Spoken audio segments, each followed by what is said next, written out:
I'm going to be talking about some of the issues that have already appeared in discussion. And here is the question that has worried, has guided my research. It's like, what is required from a system, from a piece of the world, in order to have a conscious experience? So why this is interesting? Well, you know, when I was a kid, I wanted to know whether really the T800 was able to feel the emotion. Okay? If you think that might be, we can ask the same questions about ABBA. So the question is, what does a system like this has to satisfy so that we can attribute consciousness to it, right? And here's what I'm going to assume. So when we talk about experiences of the same, two experiences are, two conscious episodes are the same kind if they have the same phenomenology, if it's the same to be in those states. So what it is like, by what it is like for one to have the experience. And I'm going to also assume that undergoing an experience is just a matter of being in a certain kind of a state used broadly, or episode, etc. And the question is, how do we individuate those guys here? Okay? What has a system has to satisfy in order to be in one of those here? And this brings us to what can be called the demarcation problem, is that what distinguishes this kind of states from other kind of states? So what distinguishes what can be called phenomenally conscious states from non-phenomenally conscious states? Okay? And remember this assumption here. So then I'm worried about what is this state, so a particular piece of brain, whatever that you won't be willing to think that it is, what makes these states different from other kind of states. So this is the question that I'm interested in. And here is the procedure that I have, the methodology that I follow in order to attend this question. So when we are having an experience, we are aware of our environment, of our states, and ourselves. So our experience, our conscious experience, convey something to us about the world and ourselves. So we are aware of something when we are having the experience. And I'm going to try to assume that this awareness exhausts the phenomenology. So all there is to phenomenology is what this experience convey to us. So someone might claim, but that's not the case. It's like, this is the methodology that I'm following. Then at the end, it's like, but there is this thing that you are missing, and then the project is wrong. So this is the methodology that I'm just following. So we characterize the phenomenology of experience in terms of what is conveyed to us by the experience. This is a well-known link between intentionality and phenomenology. But wait, be careful here. So I don't want to commit myself that we have so that to any sort of representation. I mean, I'm committed to that, but not in this talk. So in this talk, I'm only trying to characterize the phenomenology of experience in terms of what is conveyed, in terms of what the experience represents. That is compatible with then an explanation, with also all sorts of possible explanations with regard on how is it possible that the state conveys something like that. It could be it's because we are in certain state of acquaintance, as Ken was suggesting here. Or it might well be because it's a matter of instantiation of a magical property like a qualia or something like that. Or it might be because some other story. I'm just worried about the characterization of those states in terms of what they convey, in semantic terms. And this follows, for example, also a similar attempt of explaining that higher theories do, where they explain what they call intransitive consciousness in terms of transitive consciousness. So they trying to explain what it is like for me to have the experience in terms of what the experience convey, what we are aware of. So this is the setup. See, so here's the assumption. So awareness exhausts the phenomenology. And as, okay, but how can that be a problem to the demarcation problem, to distinguish this phenomenally conscious state from non-phenomenally conscious states? Here's one problem. So if there are unconscious states that convey exactly the same. Okay. If there are unconscious states that convey what phenomenally conscious states do, then this thing is not going to offer us a solution. So the question that we need to attend is what do phenomenally conscious states? What is conveyed by the phenomenally conscious states? And the job that I'm going to try to do is characterize what is conveyed by those states semantically. So characterize that, well, semantically and epistemologically, we will see. In terms of the adequacy or the correctness conditions, I insist, I'm just trying to use tools from other field, in this case in philosophy of language, to characterize what the experience convey. I do not take here to be any further assumption. Okay? You just try to characterize this awareness, use the tools to characterize this awareness. And this is neutral, and how do we explain that the state has this awareness? So I'm only worried, and I'm going to characterize this in terms of the correctness condition. So typically, it's accepted. If we accept this view, when you look at the cap, okay, your experience will convey something about the cap. It will inform you about the cap, and the thing that you're looking is what we're going to be calling the primary object of experience. Now, and that's what we take to be the primary object of experience is the cap, or is some sort of entity in our mind. I'm going to remain neutral. I'm going to give all the talk, assuming that is using, in most of the cases, vision, and using that these objects like this one. If you think that the primary object is something different, like a state of the mind, or you can accept all that I'm saying mutatis mutandi. So this would be the case. I look at a green apple, and what the experience conveys is it's merely the present of the apple. One problem of this approach for the solution, if this thing were the case, it's like it seems that we have states that convey, that carry information, that represent also the primary object of experience. And in this case, we don't have a solution to the demarcation problem. We cannot distinguish. This cannot be what characterizes the difference between phenomenally conscious states and non-phenomenally conscious states, and we will have to appeal to a function. This is completely right, but the question is, how do we link whatever function that we choose with the phenomenology, what they have to do? And this is especially tragic when we call into question things like the reportability, cognitive access, attention might not be involved. Okay?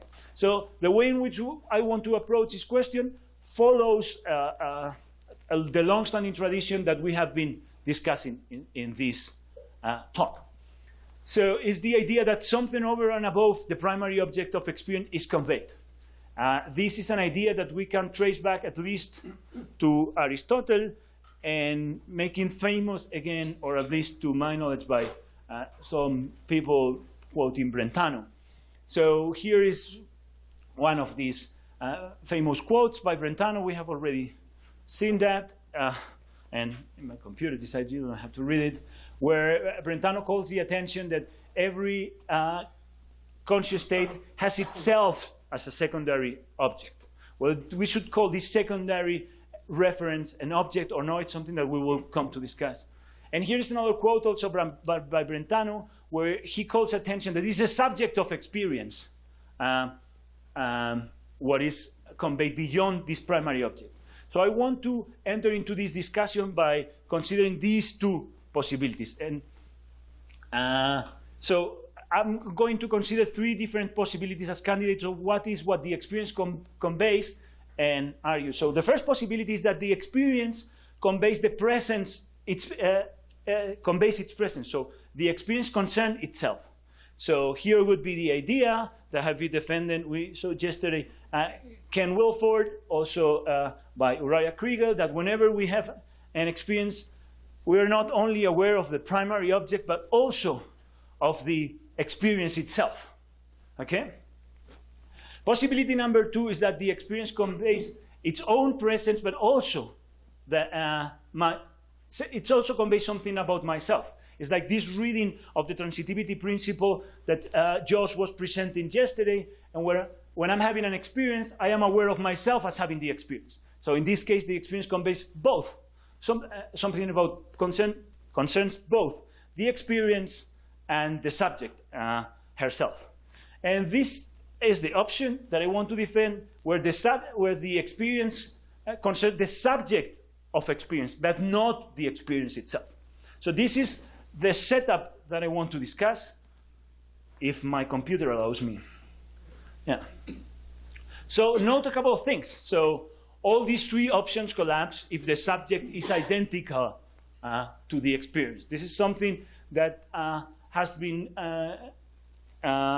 suggested by many authors, from those alive, Ken Wilford. And also note that 2 and 3 collapse if the state that the experience represents myself as being is the experience itself. So, but I want to focus on the discussion between the subject and the experience itself to characterize this pre-reflective self-conscious, this element that is common to all experience. So here's something that I want to remark. So some rules of the game, okay?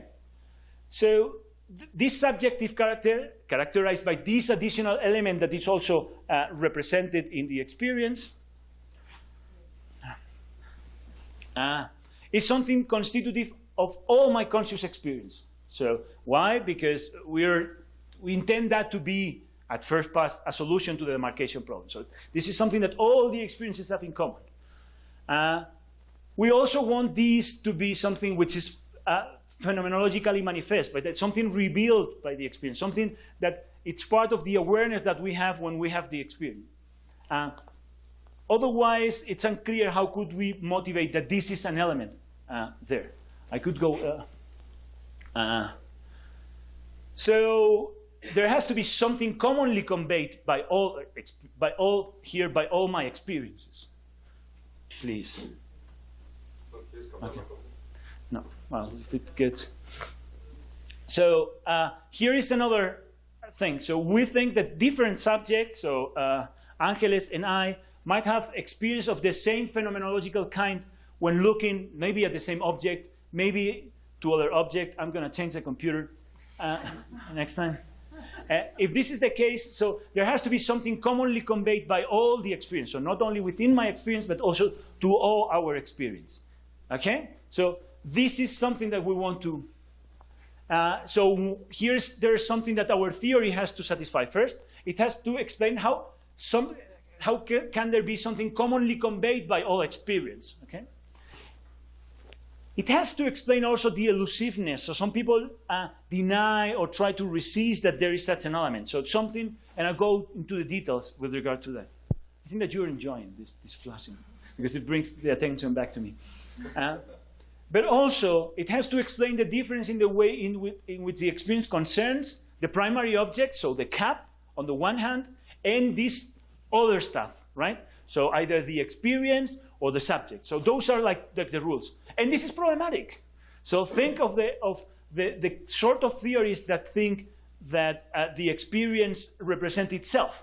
Okay? Here's an example. I'm looking at the apple. Suddenly the music starts, and I'm having another experience that experience the sound and the experience itself. So we need something in common here. I mean, this thing is different from this thing here. So, that seems, and it's not just a matter of they're being bound together. So they could be in a different time when we remove one by the other. So that seems to be a problem. But the same is the case for the view with regard to the subject. So I was mentioning that the same problem is in the self-involving view, the one that says that the experience concerns the subject. Here we have Martha looking at the apple, and it's supposed to represent somehow the apple and Martha. And here we have Luis looking at the apple, and it's supposed to represent Luis and the apple. And it's like, hey man, I mean, yeah, there's the apple, but you need to change. So we have a similar problem, right?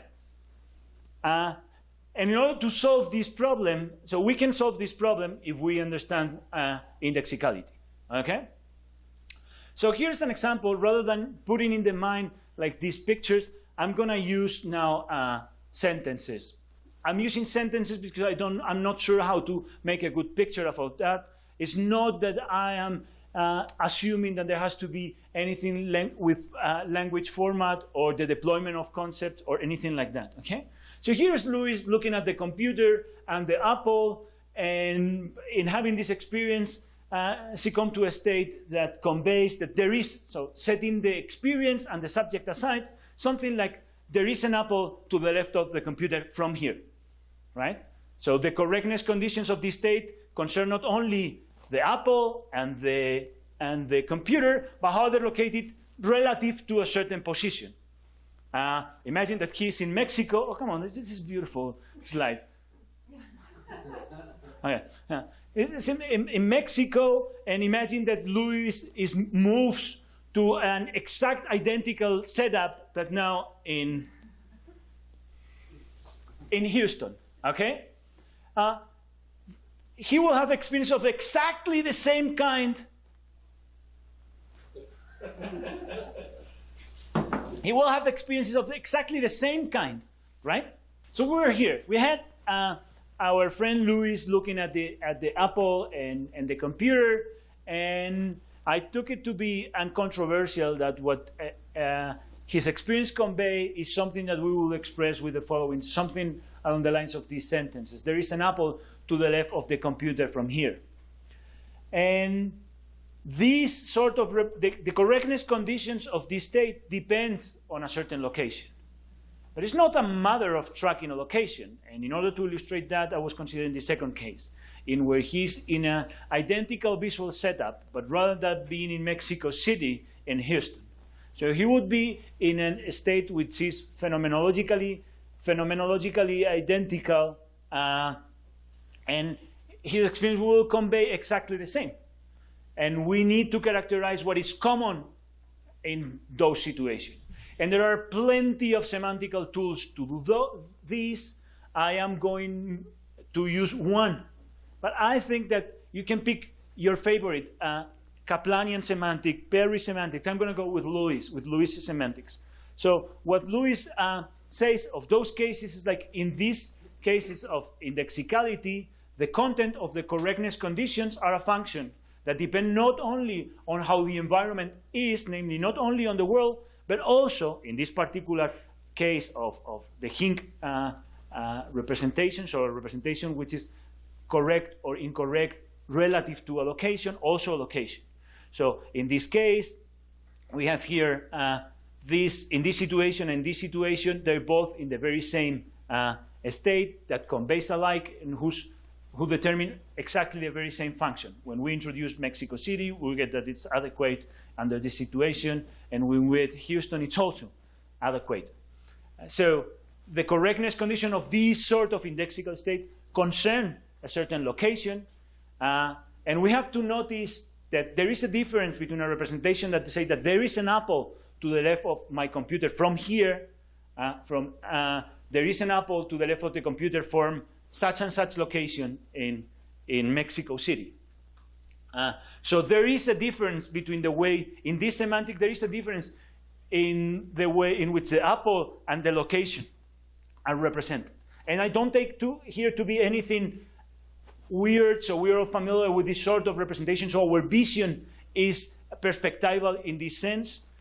So there is a difference between the object here and what can be called, and I'm using just this name, the pole, namely the element with respect to which the correctness condition of the state is relativized. So here we have it, I have it nice here by using the Lewisian semantic because the object, the pole, and it's easy to point to this element, but intuitively we can capture that, okay?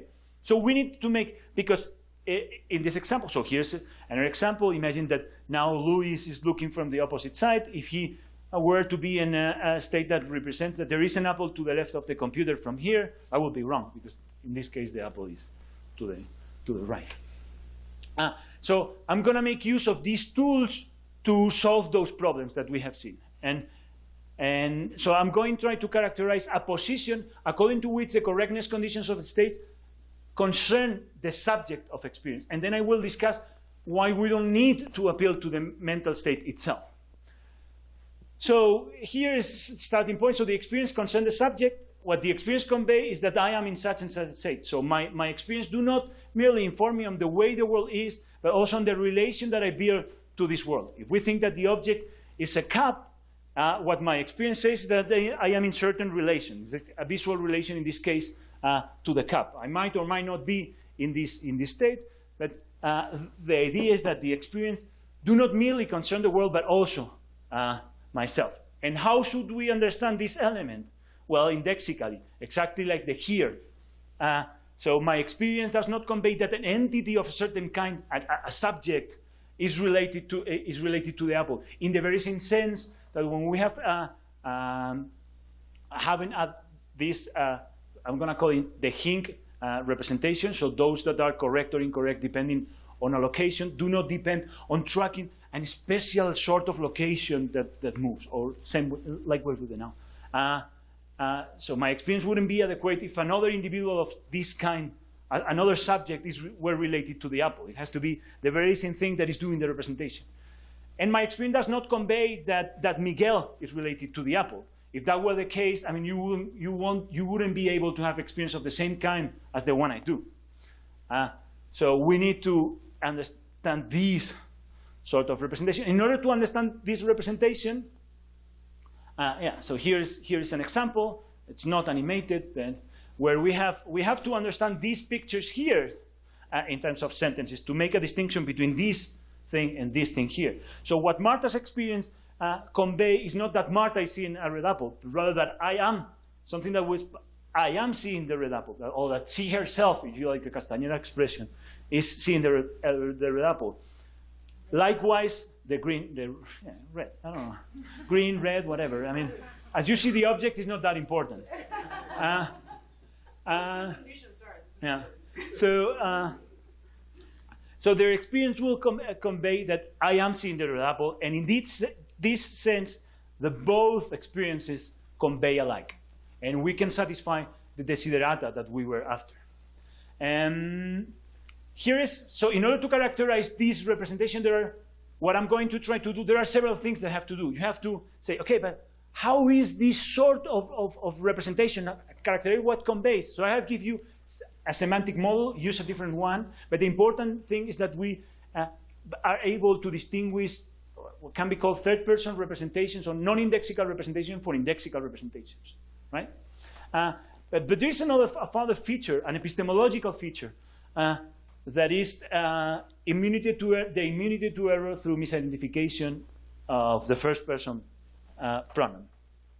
So there is a sense in which one cannot be wrong with regard to the deployment of the I. There is some sort of intimate connection with this I, with what plays the role of the pole in the particular representation. So not all the se representations, so not all these indexical representations are of the cool kind that is intended to characterize the experience. So there are, in the articulations of this phenomenon, there are two ways in which we can be wrong when we predicate that a certain property from a certain object. It might be the case that when I say that the chair is blue, there are two ways in which I can be wrong. So I can be wrong because the chair is, I predicate blueness of the chair, but rather than being blue is red or black, and then I made a mistake of this sort. I can also be wrong because I see something that is blue. I made a mistake by identifying the chair with this object, and then I come to form the representation that the chair is blue. So mispredication and misidentification. And as we were seeing yesterday, I know that from Shoemaker, but I learned that also comes from some other authors like Fichte and someone else. Sorry, I mean, I don't, who was? Dieter Hamblich. Had already anticipated those ideas. And the idea is the following. So we can compare here two representations that are both indexical, one in which Marta is looking at the apple, and then she represents that she's seeing a green apple, where there seems to be this immediacy, there seems to be not to be mediated with this identification, and indeed it makes, is she on the basis of that experience, I'm seeing a red apple. You can ask her, are you sure that this is red apple, green apple, what you are seeing? I say, yeah, whatever. But if you ask her, are you sure that it's you, the one that is seeing the apple? It's like, what the heck? And compare this situation with one in which she's looking at herself in the mirror, and she come to represent that she's wearing a pink sweater. Okay? In this case, it seems that it makes sense to ask, are you sure that it's you, the one that is wearing the pink sweater? Okay? So this one is mediated by what seemingly, this is mediated by an identification. And here, at the very least, it seems not to be mediated, but by such a representation. So this is the second feature. So not all first-person indexical representations are of the sort that we're interested in. So this is what I call a core d'essai representation. That is the sort of representation that characterizes these things. So if my experience conveyed that I am in such and such state, depending on what we take to be the primary object of experience. So first of all, it's a sort of representation that does not involve the possession of the corresponding concepts. It has to be evaluated for truth, not only with regard to the way the world is, but also with regard to the very same individual that is doing the representation, and it cannot be evaluated with respect to any other entity. So that's a way of characterizing these two elements. So the indexicality on the one side, the indexicality on the one side, and the immunity to error. So there is a semantic feature and epistemological feature. It's following Lewis. We can call it an identification-free self-attribution, where my self-attribution of a property is not the same thing as Miguel's attribution of that property to Miguel. These characterize semantically and epistemologically the position. What we would need on top of that is a theory that explains, okay, but what is required from a system in order to have this sort of representation? That's the end of the story. But this is not something I'm taking care. I'm characterizing the sort, the form of the awareness that we are after. So these can be explained how there can be something commonly conveyed by all experiences. It also explains the difference in the way in which the experience concerns the primary object and this secondary object, by the distinction between the object and what I call the pole, or so the indexical element. And wait a minute to see how we explain the elusiveness of this subjective character. So I'm going to consider briefly some possible objections. So this sort of d'essai or third-person representation, a d'essai representation is a representation that is indexical to an individual, is too demanding. It's like, no, that cannot be. It's like, my baby cannot have that. It's like, I haven't given you any theory of what it takes to have this sort of representation. So give me one, and then we can evaluate that. So it's unfair to claim that that's too demanding. It's like, wait a minute. Another question is like, oh, it commits us to some sort of mysterious entity like the self. And it's like, no, I mean, the self representation does not depend on tracking a particular self entity, as the Hink representation, so the here representation, does not depend on tracking some sort of weird location entity or the now. So we have this sort of representation. We have to deal with those. Anyway, rather than being too demanding, it could be too weak. So one could think, oh, but I have unconscious d'essai beliefs. So I want to have, if Freud is right, I want to cohabitate with my mother and kill my father.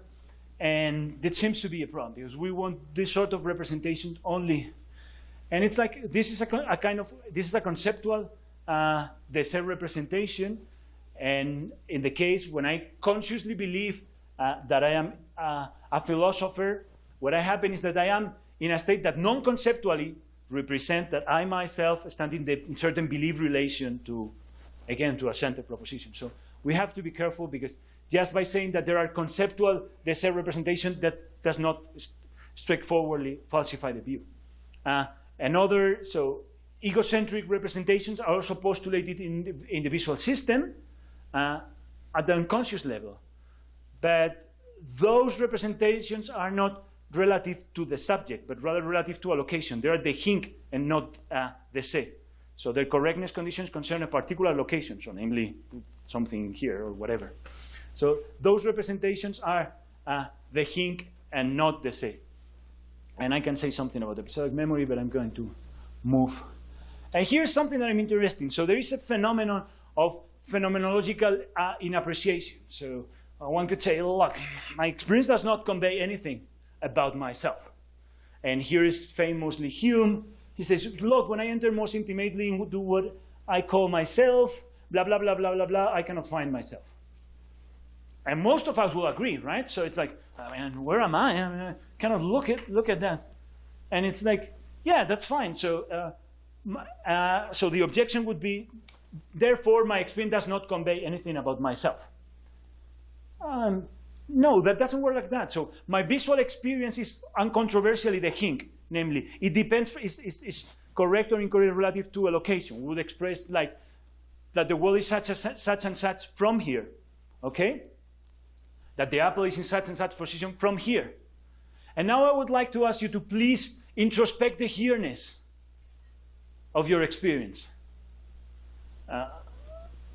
Well, but the subject plays exactly the same role as the location in the self-representation. So the pole is something that is hardly introspectable in this indexical representation.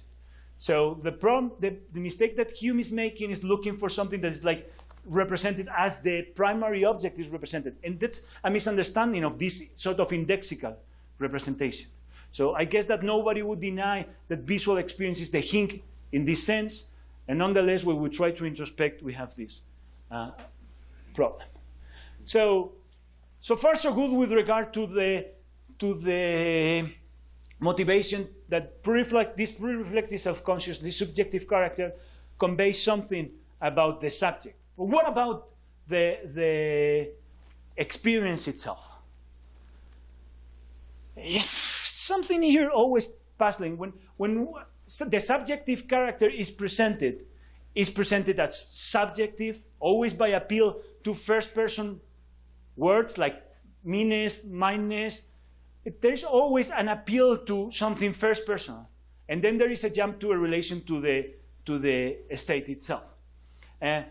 So here is, for example, so the primary object of experience is presented to one in a distinctly first-personal way.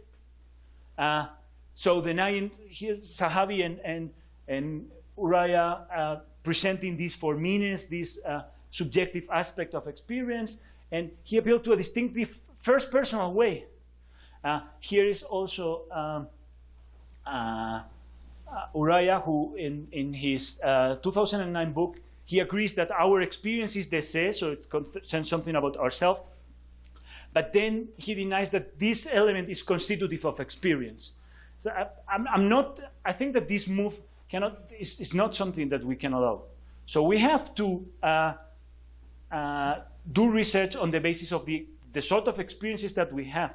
Because if we deny that something that is present in all of our experience is not constitutive, how do we justify that some other element is indeed constitutive? Because we don't have access to, I don't have access to your experiences. So we can use some sort of inferential way based on something like the following. So thinking that it's too demanding, or that it commits to a metaphysical weird entity, or thinking that there is no entity present in every experience. But I have shown there is no problem with this thing. One, we understand how this reference to the subject is to be understood. So it's not clear what justifies the movement to this reflexive relation, once we understand this thing this way. But maybe there is an argument. So let's have a look to the arguments. Here is arguments in favor of these things. It's just obvious. Wait a minute. It's that a state we are not aware of in any sense that not count as conscious. So, and this is the motivation of this transitivity principle. A conscious state is a state that I am aware of myself as being. So the experience has to represent itself. And note, that should be the animation. Okay. So think of this principle and think of our initial consideration. So we're calling a phenomenally conscious state, a conscious state, to the state I am when I'm having the experience. Okay, so having an experience is a matter of being a certain state, right? And I'm going to call that conscious. Now, one problem for some theories is that if the state I am aware of myself as being is one I can fail to be when having the experience, so I can be aware of myself as being in a state that I'm not, then there is a problem. Because I cannot satisfy this thing and this thing. And this is where a motivation that has been used, for example, for same order theories. It's like, oh, that if you make the state the same and the state represents itself, then you can solve this puzzle. It's like, okay, that seems to be good, but it's not clear. So why? The fact that we use the same term doesn't mean that those things are the very same thing. Here, conscious state is used to refer to the state I am aware of myself as being. Whereas here, it's used to refer to the state that is responsible for, so the state such that when I'm in this state, I'm having the experience. So we need some further reason to justify that the word here, despite having the same spelling, is the same, refers to the very same thing that we have here. And the question is there any reason to think that those terms refer to the same state? Well, there are not many arguments. One of them was anticipated, briefly mentioned by Anna, and is this idea of, at least, of Sartre, when he mentioned, look, whenever I'm doing something, I'm having an experience, I know immediately what I'm doing. So if I'm counting cigarettes, I immediately know that I'm counting cigarettes. And here's Zahavi mentioning this. So it is because I am pre-reflectively, so somehow in this form, conscious of my experience, of the experience itself, that I am usually able to respond immediately without inference or observation if somebody asks me what I have been doing or thinking or seeing. It's like, well, I mean, there are some issues. So Sartre complained that we're extracting phenomenological data from an epistemological relation. And I think that's completely right. Zahavi and Kriegel, it's not that sort of inference. It's just an inference to the best explanation. So in this case, it would be nice, but not necessary, that the representational properties of the state explain this epistemological relation. But wait, so if this is correct, one of the things is that what I'm in a position to immediately respond is what I am doing. So if this is a good argument, it's first an argument in favor of the experience representing myself. But first point. It's also an argument in favor of this reflexive representation. I don't think so. Here's another one example. Imagine that you're listening to the riff of Bohemian Rhapsody, and you ask me, what are you doing? I say, I'm listening to music. So that's the data to be explained, okay? If this is the data to be explained in terms of what is conveyed by the experience, then the experience has to convey something about my listening to music, about the perceptual relation I am in, and not about the experience itself. So the phenomenally conscious state represents that I am in a certain state, M, where M is hearing music. And this hearing music doesn't have to be the experience itself. And we avoid all the rigorous problems that Ken was presenting yesterday. So there is no need to appeal to a self-representation, this reflexive representation, in order to explain the data. But I think there is a further problem. I have like 2 minutes. Is that my opponent, this sort of reasoning requires having the cake and eating it. So here is like, we need to do two things. So we need to explain that there is something in common here, and also the epistemological relation. And I have serious doubt that you can do something like that. So if we're going to go for this, what can be called the mentis representation, I call it the mentis because the indexical element is the mental state itself.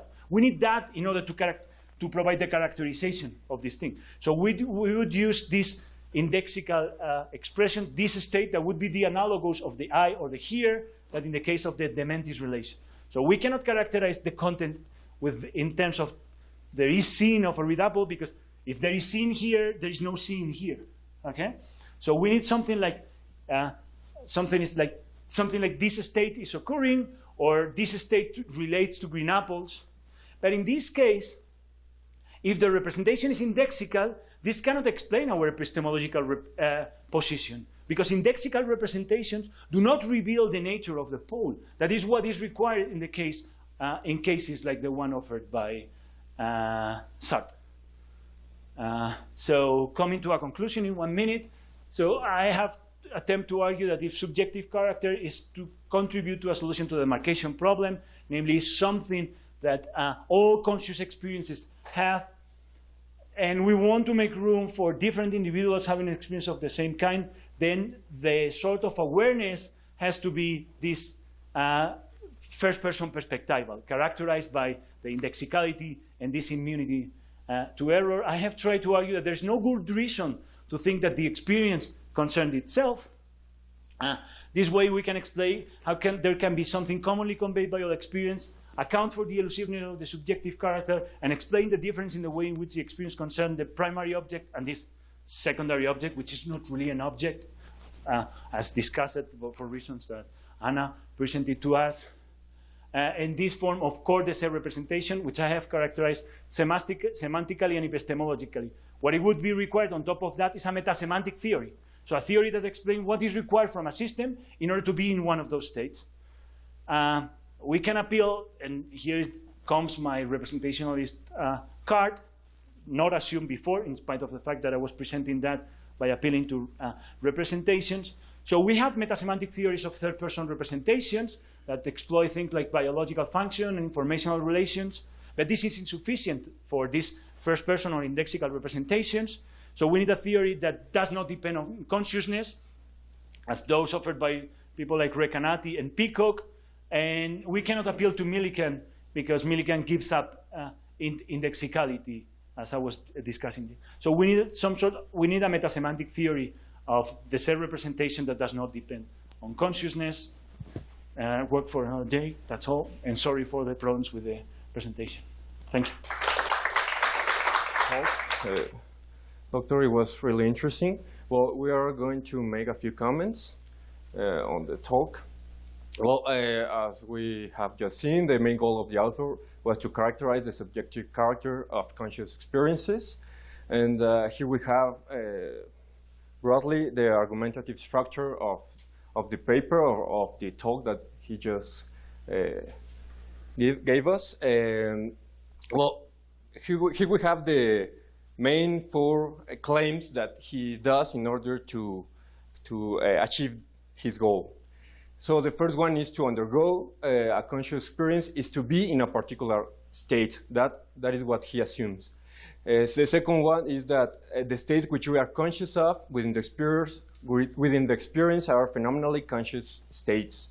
The third claim is what is constitutively conveyed by every conscious experience is the subject herself. He doesn't actually argue for this one, but what he did was a revision on the literature, and he assumed that this one is the case. And the fourth claim is that phenomenally conscious states are unpacked are cause-desert representation. So that is the main argumentative structure of the paper. So my first comment that will end up by being a question is remember that he told us about core-desert representations. So he said that they represent what an indexical such as here represents, in a quote. They do not represent a particular or a special location in space. He also says that our visual experience conveys the location and orientation of objects with respect to a certain location. I want to pay special attention on this one because we're talking about location and orientation, and I think we could define or characterize those. We have a definition for those 2 words. Just keep that in mind. Well, after that, he said that core-desert representation represents what an indexical such as I represents. And quote, is not a matter of representing a particular or special individual. He did this because he tries to avoid the problem of positing a mysterious entity such as self, subject, or individual, but in a non-clear metaphysical way. So he says that the spirit conveys in core-desert representations the relation the subject bears to the primary object of perception. So here, in the last sentence, in these sentences, we have that location and orientation were like words that we have a definition for, but here we have a problem because we're having a relation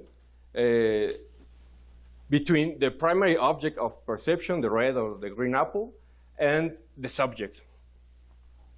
Okay, so my question is, in terms of visual experience, what could you say that the experience convey about that relation that the subject bears to the primary object of experience? That is, what is the alleged subject that you are saying that has a certain relation to the primary object of experience? Because it seems to me, I know that you have made an argue against this argument because it was an argument that could be settled against your position. But I think that you are not avoiding completely talking about a subject because you're talking about a relationship, about a relation between the primary object of experience and a certain entity. So I don't think that you could say that you have a relation with something or that two things that have a relation if you don't know what those two things might be, sorry. So that's my first question. Sorry. I don't know where my coffee was. Well, it's a mess. Sorry. Okay. The second comment. You argue that your proposal is falsifiable, okay? And it could be so, you said in your paper, that it could be falsified if we find some episodic memory that are not on a personal level representation. You assume that Tulbin's theory is right, okay? You also assume that the claim that the way that we might characterize episodic memory is by means of automatic consciousness. And automatic consciousness, Tulbin's claim that allows not only remembering, but also it gave us the phenomenally of experiences. Okay? So automatic consciousness allows the system to mentally represent and to become aware of one protracted existence across subjective time. But as I see, this Tulbin's characterization has several problems.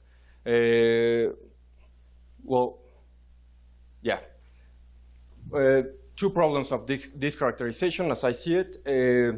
Automatic consciousness is a capacity phylogenetically more recent than episodic memory. Okay, so that is said by other theory. 5 minutes.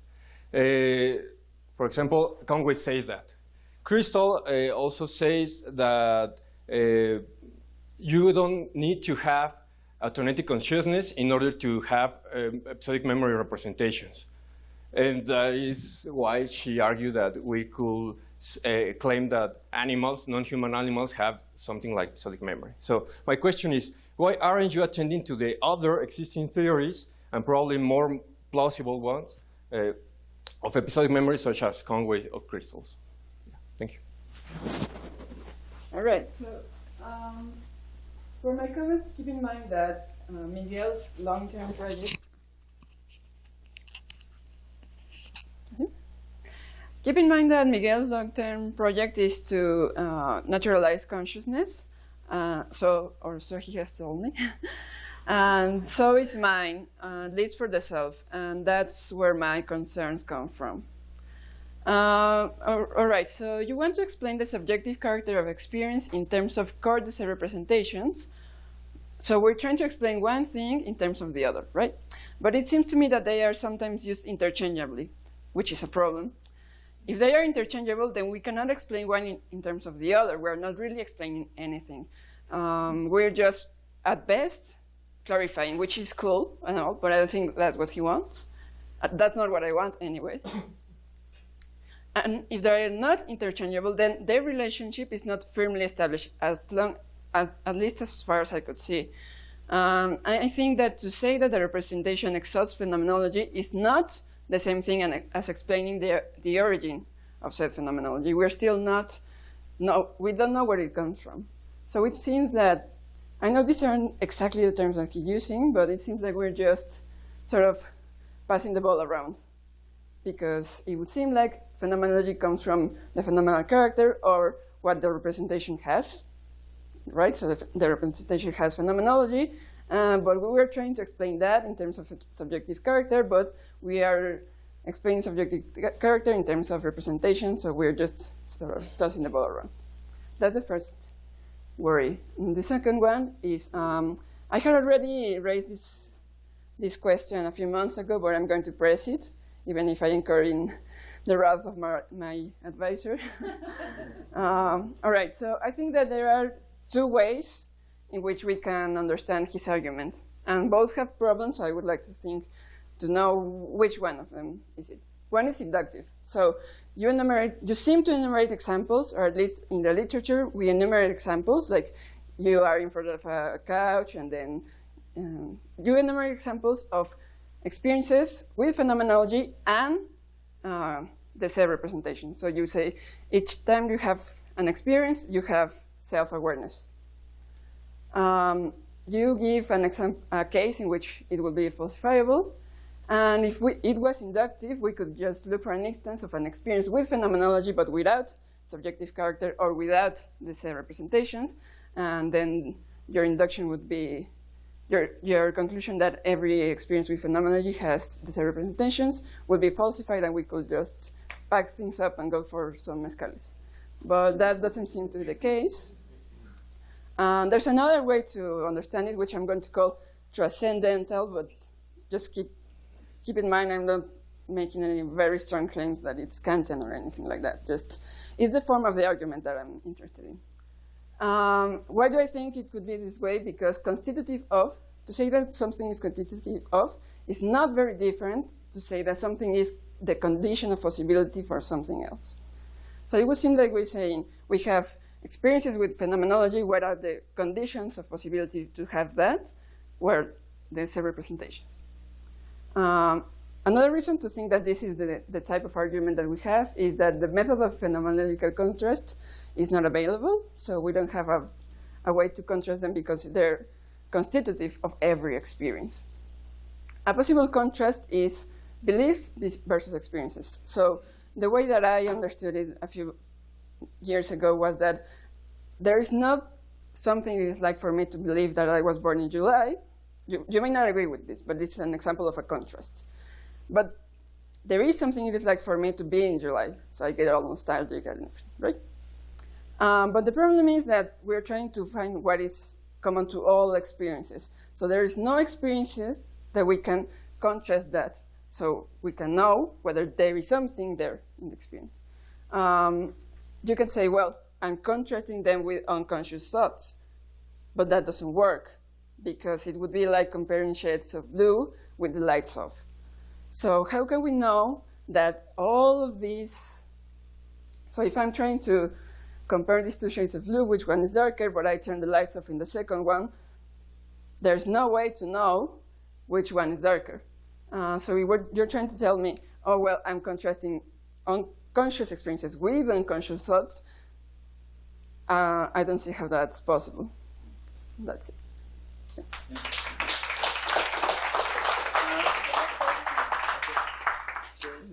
Thank you very much, Tai and Azul. I hope this is the last time that you don't say that what I say is fantastic if you want to get your PhD. But beyond that, as I have been advertised, I only have 2 minutes. So let me go briefly through the points. So the first question is, what is the subject? It's like, I think that subjects are nothing beyond organisms. So the important part is how they are represented. So as in the Hink representation, I think that locations are points in space. And I don't think to postulate something over and above that, or at least not immediately I have to postulate anything over and above that. The same thing's here. So there is interesting discussion when we move to the Nunc representation with the now. Some people think that you don't need anything particular. You can be an eternalist, etc., etc. So I'm talking about the sort of representation that is required rather than the nature of this. I think that, things like this one, organisms, cool people.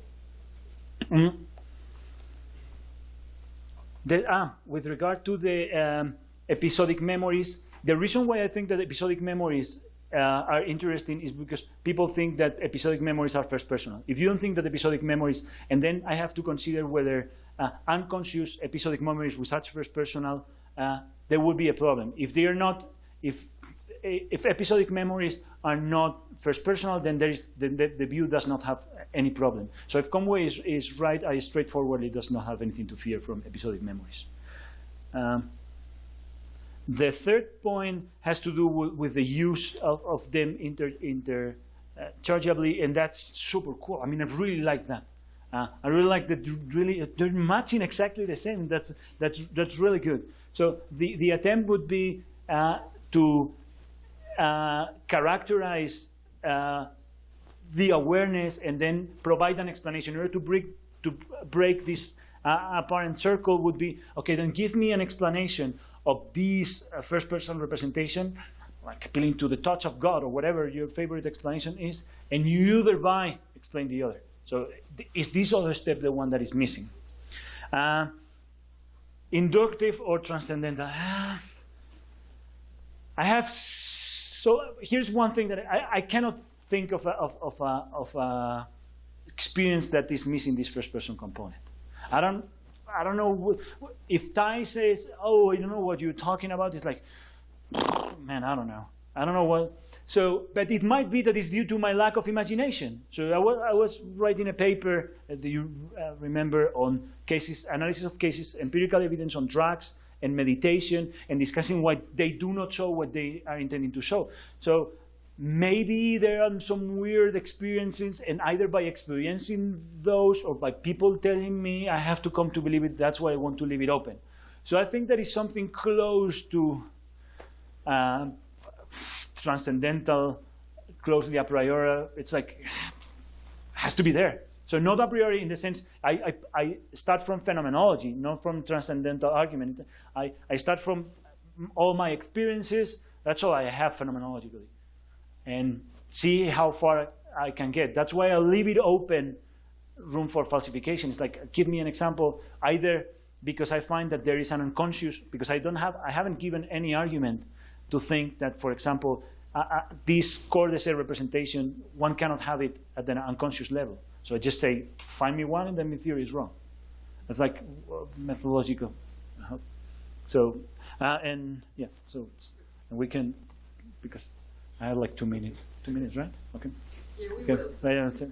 Oh. Thank you very much. Please leave your hands up. I don't know your names. I'm sorry. I'm going to point. Yeah. So I think I finally understand what you're saying.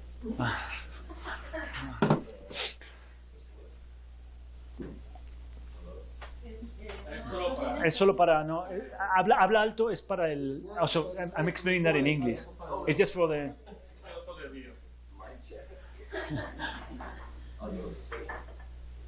Anyway, so I think I think I finally get it. It's been kind of a long process, but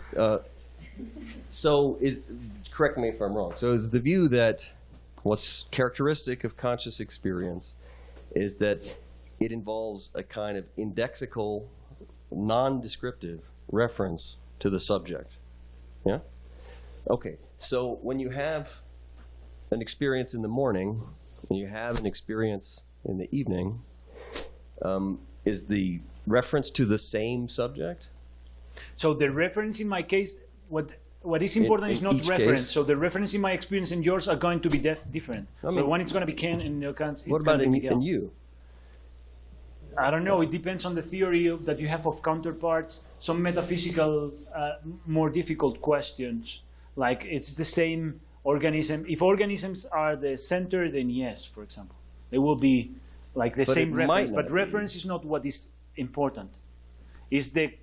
So in discussing with you, I always find it more useful, like appeal to the character. What is relevant is the character, rather than the content. So it's not reference what you require, but what we have in common. So when that's, I don't know. But yeah, I get it. It's that it has this indexical element. But you think it's got to be referring to the subject, or you think it's not a kind of reference? It's just. I mean, like indexicals refer. Yeah. Right? But the reference. So the point is that the reference. So what I intend to capture is the representational element that is relevant. Is that when I think that I'm from Spain and you think that you are from Spain, we're thinking alike. And that's what I intend to capture. If I appeal to reference, then I'm going to be dead, because reference, we don't set reference. It may not refer, for example. It may be an indexical that doesn't actually refer. I don't want to be, depending on the semantic theory that you have to explain the indexicality, you're going to say different things. I think that we can abstract of all those things insofar as those theories, so for example, comparing Perry and Lewis, one thing is the same content, the other say, oh, no, different content, same brain state. So all those theories, there's not going to be any substantial difference for what matters for this project insofar as they agree on the metasemantic, the metasemantic theory. So what I intended by presenting here the semantics is like to point to the difference between third-person representation and indexical representation. And that's why I'm trying to avoid any further commitment, but maybe I have to do it. So whether, we should understand the I as a non-referring or... Because it does seem like, it's tempting, isn't it, to say, okay, which subject are you referring to? And, the one that's having this very experience. And then you're back to dementis, as you call it. Yeah. So you kind of identifying the subject. So fine, we say, okay, it's got to have this reference to the subject. Which subject? The one that's having this experience. See what I mean? Interesting. So now I start to see something that you have in mind in the connection beyond the mere identity of the experience and the subject. So something along this line might justify the move that I want to resist. But I think that we have to, I have to understand better the point and discuss a little bit further. I have to think about it.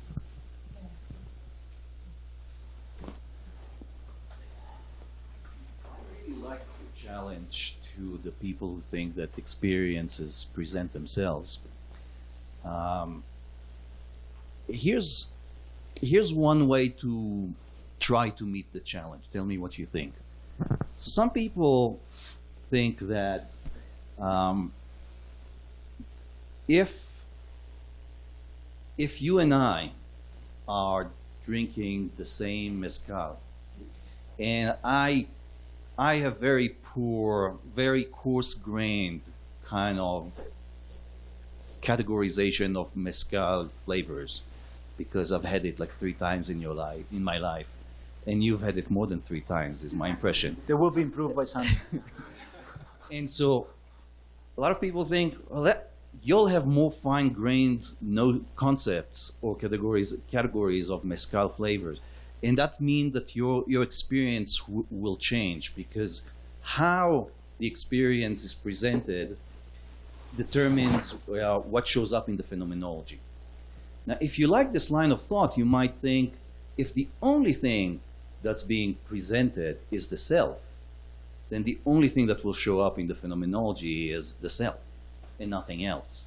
And this seems false to the phenomenology, and that would be a reason to think that it's also the experience or aspects of the experience that are presented. So when I say in the subject, I don't mean only the subject. So what the experience conveys is the subject and the relation that it bears to the primary object.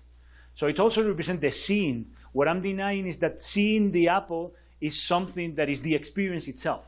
So I'm denying the identity between this relation and the experience. So that's what I intended to do with the case of the music. So my state represents myself as hearing, I'm hearing music. I don't care that much on what the details of the primary object and the relation, but it presents me as being in certain state. The problem that I see is that the state my experience represents myself as being has to be the experience itself. It has to be this relation, so like seeing or hearing, that this is something, and that the experience itself is the state that represents that I am in the hearing state. Does that? So it definitely has to present something like that if we accept arguments like the Sartrean one. Then it's this relation that I bear what the experience present myself as being. Some people will say that's what an experience is. And then that's fine. But all that I'm saying, that might be, and then it's only discussion, because we have two states: the state that say that I am hearing music, and the state that say hearing music. And there are two states. You want to make those the same argument? So give me a further argument, because there are many reasons why we will be willing to accept that. So as you know, there are attempts to explain this self-representation, but it's complicated, problematic, and we have seen some things. I mean, yeah, you know, we have solutions. But the question is whether we need to appeal to these things. And one thing that and it might be, so it might be that you have to represent the experience itself. I would be happy. All that I'm trying is to resist that there is how good these reasons are. And I said that if we can do the things without it, that we cannot do without the self. Because you are in a position to, if those arguments are good, I'm immediately in a position to say what I myself am doing. And then I think that the best explanation for this immediate self-attribution is that there is some self is self by oneself. So that's like the.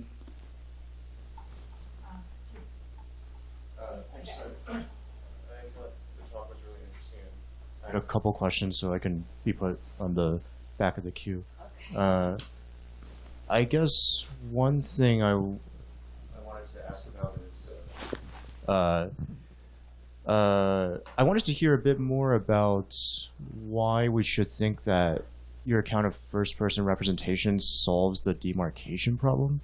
I guess it seems to me like it would be natural to think that there are all sorts of unconscious representations that have similar types of contents. So, you know, there's all sorts of mental representations that have egocentric contents. I would think that certain kinds of actions don't depend on consciousness, but presumably involves similar kinds of de se representations. So that makes me think that the default position would be one where we can ascribe similar kinds of contents to unconscious mental states as well.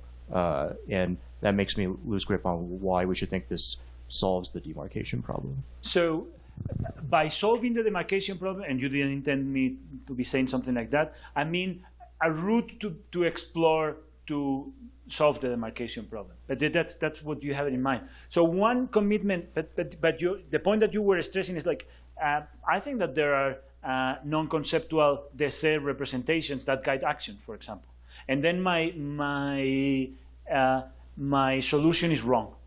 So if you're right, I'm wrong. So I'm going to say that if I have to explain all those actions, so most of the things that you were willing to postulate and that are indeed postulated in vision science are the Hink representation and not the se representation.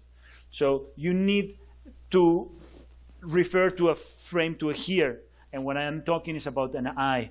And there are reasons to think that you cannot reduce the I to the here. If we think of the case of Perry, no amount of here information will give you a solution, or in the case of the two Lewis and Cott, you can have them occupying the same position, and the problem that Lewis presents reproduce. So it's an I and not a here. And my attempt would be, let's see how far I can go, to explain those action cases by appealing to the Hink rather than the se.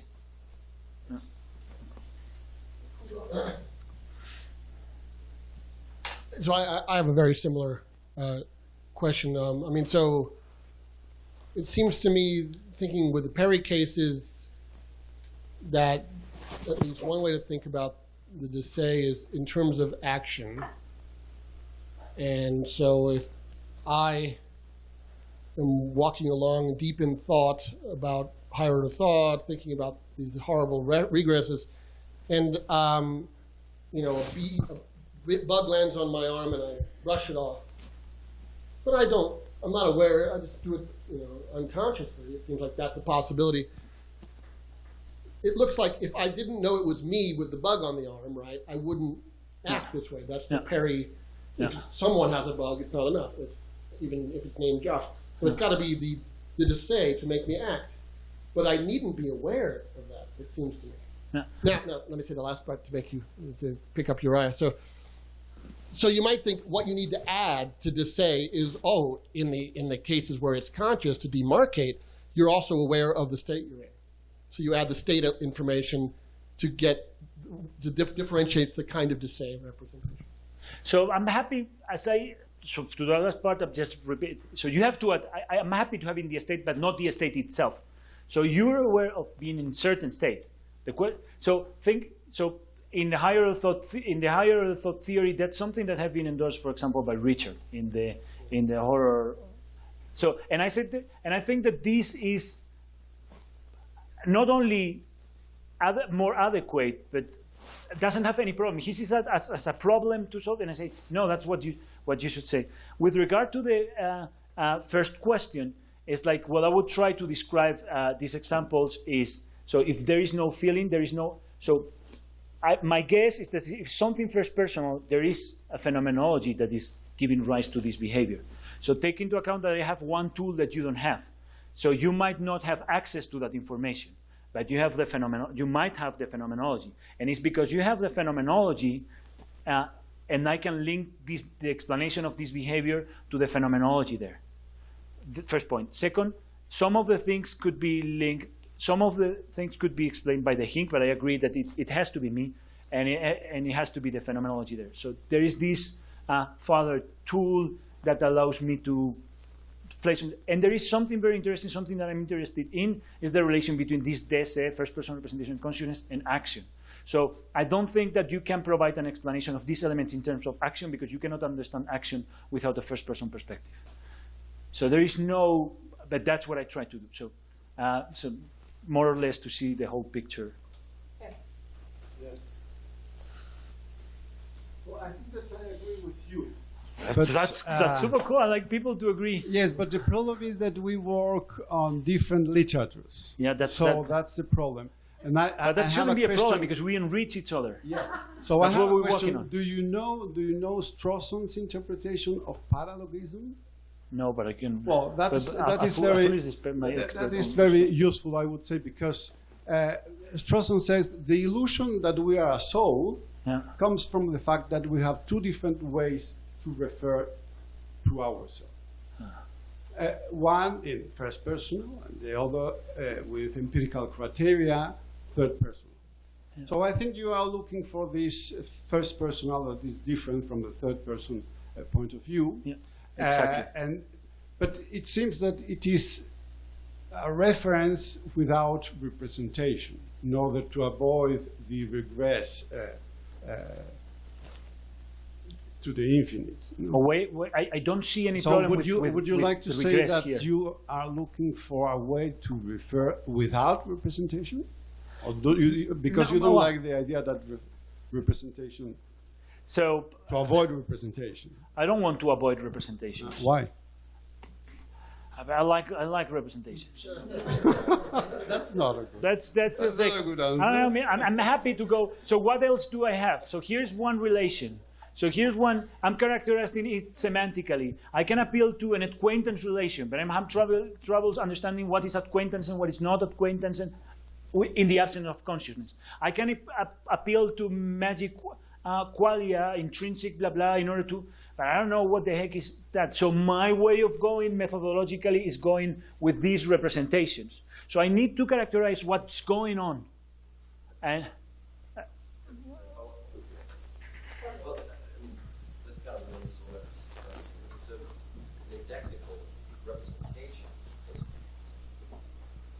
it's an indexical representation. It's kind of, it's non-descriptive. Right? So it's not like picking it out by a description. So maybe, Yeah. did you mean basically a descriptive representation? oh, but it's not descriptive. So sorry.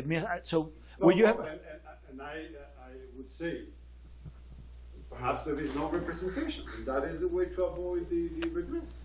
But I don't see what is the regress. So there is no problem of regress here. So what is the sort of regress that you are having in mind? That we need to represent ourselves, but then we need another representation in order to be conscious of them? No, I'm making an identity here. So being conscious just is having such and such representation. So there is no. The point is that we don't need to represent ourselves in order to have a conscious experience. Oh, that's what I'm denying. Well, So represent ourselves in this particular so way. you are saying that Descript- the yes, indexical is reference without representation. I think we might need to talk a little bit. I think that the difference here is in the use of reference and the relation between reference and representation. So I think that I'm just misunderstanding you because of the way in which you're using these words. And I would like to talk a little bit more to be able to clarify this point, because it's also worrying. So it's, and we are happy.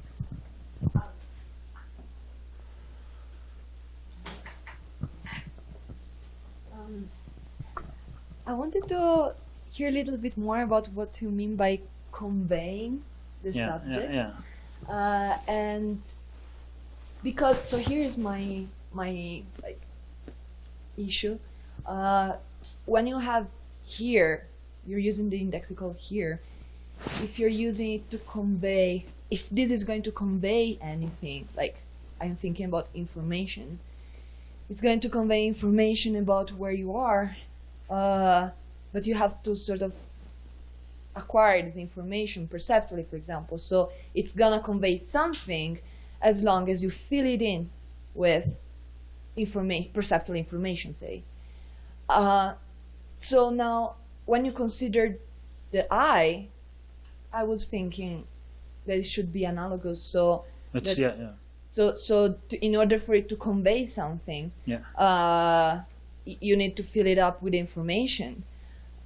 And so if we make the analogy with here, this information is introspective information, like information coming from introspection. And what is it about if not, on the one hand, either like the self, but then problem, because what is the self? On the other hand, if not, it's plausible for me that it is the experience itself. So I don't think I'm totally following. So there are like many things that might be, that I read that might be in your mind. One is, so I'm characterizing the sort of information. So by saying that conveys, all that I'm saying is that we are aware of something. I'm trying to characterize the sort of information.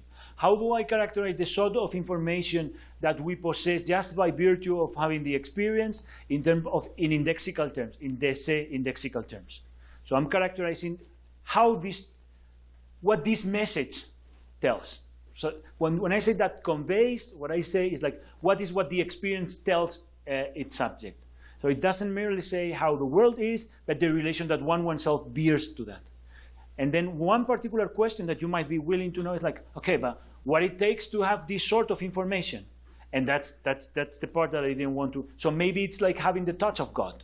Maybe it's like being in an acquaintance relation. Maybe it's the part that I didn't want. So what is required from a system in order to have this sort of first-person perspectival information? This is something that I haven't answered here.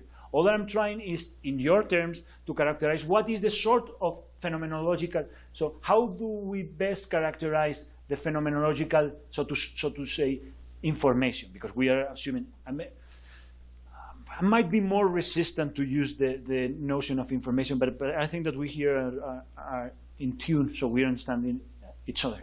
So as in vision, the sort of information is the hink, is location perspectival. In experience, is not only is first-person perspectival, and that's what has to be explained. Yes, sir. Small follow-up. I was thinking about the difference between like a word from here and here being something, being a representation that conveys information about where I am.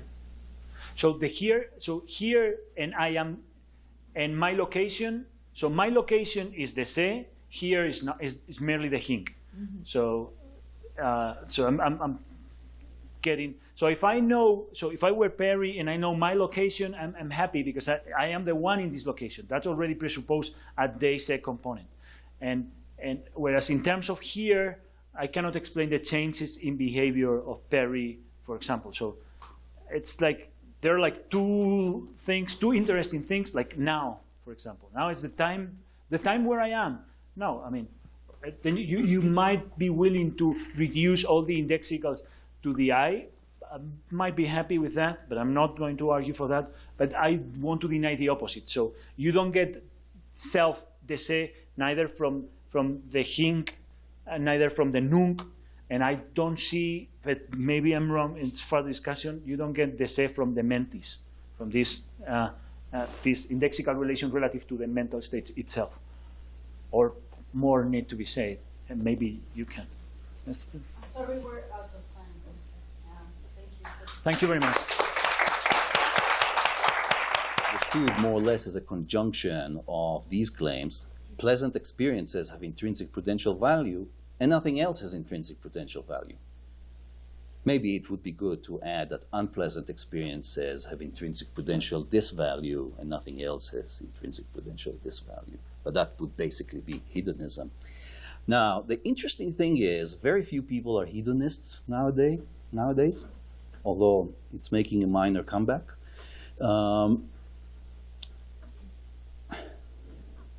The reasons people reject hedonism have almost universally to do, or maybe just universally to do, with rejecting the second conjunct, not the first one. So what people oppose is the idea that nothing else has intrinsic prudential value, not that pleasant experiences as such. Just if you just look at them, they do have intrinsic prudential value.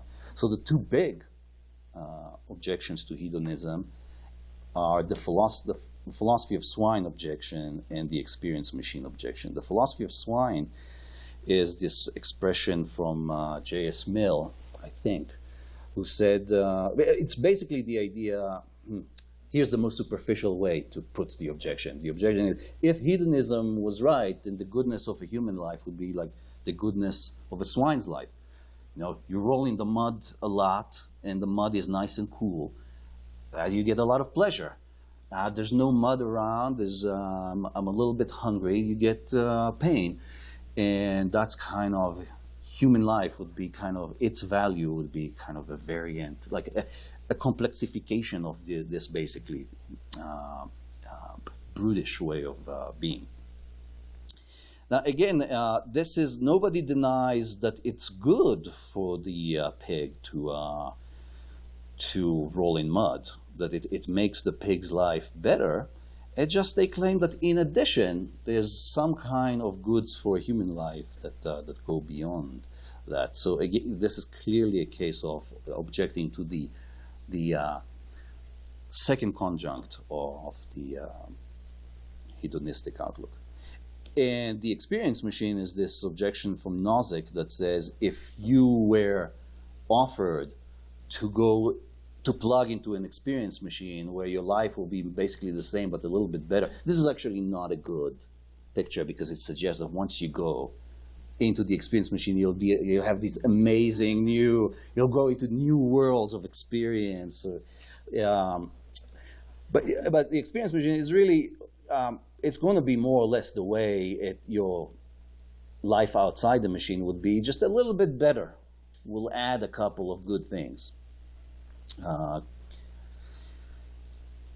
And most people say, I wouldn't plug. Why wouldn't you plug? There's more pleasure in it. And so again, the idea is, if you plug, you miss out on other things that have. The problem is not that you're going to have less pleasure. It's stipulated that you're going to have more pleasure. So the problem with hedonism that the experience machine objection exposes is that it says only experiences have value. It's not that it says that the problem is not that it says that pleasant experiences have value. Now, there are also these other two approaches, but it's interesting that I think all objective list theorists basically add pleasant experiences in their list of goods. They mention friendship and achievement and such, but life, for it to be good, you also have to have some fun. You have to have some pleasant experiences. So it's hard to imagine of a life that's good that's deprived from pleasant experiences. So usually they add this. Now, with desire satisfaction theory, that's really a theory where pleasure does not play the same role. I am not a fan of the desire satisfaction theory for a variety of reasons that I don't want to go into, because I do want to jump to the next thesis, which will be the center of the talk, that all conscious experiences have prudential value purely in virtue of being conscious experiences. But I also wanted to mention that at the very least we can say that some conscious experiences will be on the table of goods. Now let me explain a little bit the idea behind this thesis.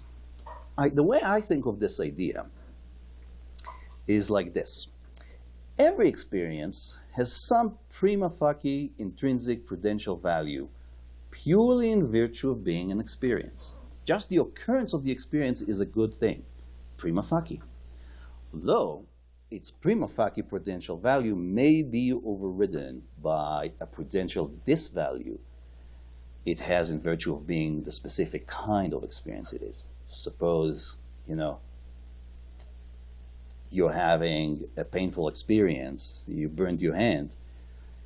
The ultima facie value of this experience is negative, but you reach this negative by combining two quantities. A little bit of goodness that comes from just it being an experience that has occurred, and more badness that comes from it being an unpleasant experience. So every experience here has some value, purely in virtue of being an experience. The occurrence of any experience is good in itself, though that good may be overridden, so that it would be ultima facie disvaluable, even though it is prima facie valuable. Now, this was a view presented by Thomas Nagel, as Andrew pointed out to me and others. Here's what Nagel writes. He says, there are elements which, if added to one's experience, make life better. There are other elements which, if added to one's experience, make life worse. But what remains when these are set aside is not merely neutral, it is emphatically positive. So you take the pleasant and the unpleasant and you set them aside, and you leave just the other experience that are neither pleasant nor unpleasant. It's not a zero goodness. There's some quantity of goodness that comes from just their being experienced. Now, Franz Brentano,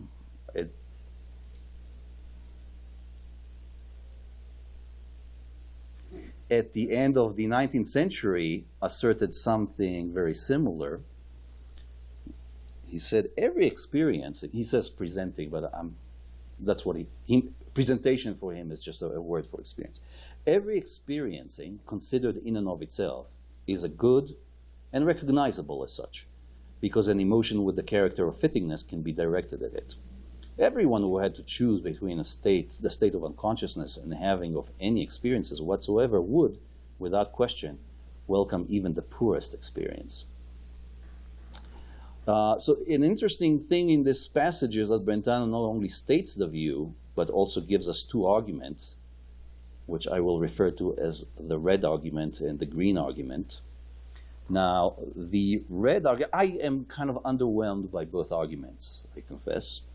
The first argument is that you can see that an experience is good in and of itself because it's always fitting to have a positive feeling about it, the fact that it occurred, to be satisfied or be happy that it occurred. In the background is a general view about value that Brentano has, which is called the fitting attitude theory. So it might be stated as follows. For X to be intrinsically valuable is for it to be fitting to have a positive emotion toward X for its own sake. Second premise is that it is always fitting to have a positive emotion toward an experience for its own sake, and therefore every experience is intrinsically valuable. Now, the first premise, the fitting attitude theory, is a pretty hot topic of debate nowadays, and I don't want to go into that. But the second premise, I find myself, it's kind of hard to evaluate whether it is always fitting to have a positive emotion towards the occurrence of an experience without having a prior notion of whether experience is something that's good. I find it hard to be compelled dialectically by this kind of consideration. So what about the green argument? Everyone who had to choose between the state of unconsciousness and the having of any experiences whatsoever would, without question, welcome even the poorest experience. I find myself kind of not convinced by this any experience whatsoever. There are experiences that I very much would rather be unconscious during. In fact, I remember when I lived in Sydney many years ago, every Friday they had this beautiful kind of reception that they would make on the lawn. They had a beautiful lawn with delicious little triangular sandwiches. Every Friday it was some other entity that would put this reception on, and I would always see it from my office that they're setting it up, and I would always come to eat these delicious triangular sandwiches in the sun in a beautiful surrounding. Now I knew that how it ends. It ends 20 minutes later with someone coming to me and saying, do you belong here? And I would say, no, I confess that I don't. And then I would be ejected from the party. And so those 15 seconds were not pleasant. But they are just 15 seconds. I thought it's worth the 20 minutes of the pleasant. But if I could have been zombified for those 15 seconds, that would be great. So I don't agree that any experience whatsoever would be preferable to unconsciousness. But I do like this method of argument. Like, let's evaluate the value of something, of consciousness, by considering whether you would rather be zombified. Zombified meaning, really, your life will be physically and functionally indistinguishable. So, it will be undetectable to those who love you, for example, but you would have no experience. I call this the zombification or method of argument. I trademarked it to Charles Seward, who has a whole chapter in his book from 20 years ago about zombification scenarios. He also calls it phenomenoloctomy. So it is a kind of more vivid version of just zombification. Now, how does this work, this method? It's basically a thought experiment that could be run like this. Would you rather be zombified in 10 minutes or, and then you kind of evaluate like what is the cost of zombification. So like every other experiment, there's a dependent variable and an independent variable. Here the independent variable, the one you control and manipulate, is consciousness, and the dependent variable is the value. Let me introduce, to make that more precise, let me introduce this notion of a prudon. It's a unit of prudential value. Indulge me that this makes sense to talk about units, quantifiable units. Now, if we have this notion, we can say that the dependent variable here is prudons generated by experience as such. Are there prudons, things that make a life better, generated by experience as such? Not a specific kind of experience, for example, pleasant experiences, but just experience as such. And the independent variable is consciousness. It will be present in some cases and absent in other cases. And the hypothesis to be considered is whether prudons generated by experience as such amount to something more than zero. All right. Yeah, that's not very important. Well, maybe, yeah. So prudons generated by experience as such, I'm going to call experience prudons, just because it's shorter. It's not the same as, I think of experience prudons as something different from experiential prudons. So pleasant experiences have experiential prudons that they contribute, but this is an experience that produces some prudons, but not in virtue of being an experience, but in virtue of being pleasant. All right, so I'm going to present now 6 experiments of this sort, and I don't think any of them proves anything. They just suggest something, but what they suggest is the same thing. And so I think of it as converging lines of evidence. Experiment 1. Would you rather be zombified in 10 minutes or continue your conscious life, guarantee that all your positive and negative non-experience prudence sum up to 0? So this all-powerful God appears in the burning bush and says, listen, you can go on living and it's all going to add up to 0. You'll live whatever, another 40 years, and it will all add up to 0. Or I can zombify you in 10 minutes.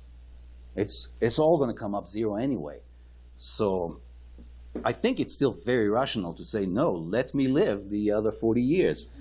And it's natural to say, well, why is that better if it's guaranteed to add up to 0? I think it's because what's adding up to 0 is non-experience prudence, but there are other prudence, the experience prudence, the prudence generated by experience as such. Now you might say, well, it's not, well, if you have more experience, then you'll have like more, there will be novelty in your experience, you'll be pleased that you're satisfied, that you're a conscious being, and all that. But, you know, I'm thinking this deity has thought this through, and is just including in the non-experience prudence all those positive prudence generated by the novelty in your experience, by your satisfaction, and they still say, at the end it will add up to 0. Why do you still want to go on living as a conscious being rather than be zombified? Just being conscious must have some value. In fact, I have a second experiment for you. It's not just any old 10 minutes. It's going to be amazing 10 minutes. It's all going to be just all the things that you want most and enjoy most and consider most valuable will happen in those 10 minutes. But then you get zombified. Or you get to live another 40 years. And it will add up to 0. It will not be amazing. It will maybe sometimes be amazing. But let's say in fact, let's stipulate that it will never be like more amazing than those 10 amazing minutes. I think we still would rather live another 40 years of a neutral life than have these amazing 10 minutes and then be zombified. In fact, I think there's something even stronger we can say, and that's my third experiment. You can be zombified in 10 minutes, or you can continue your conscious life but guarantee that all your positive and negative non-experienced prudence sum up to something negative.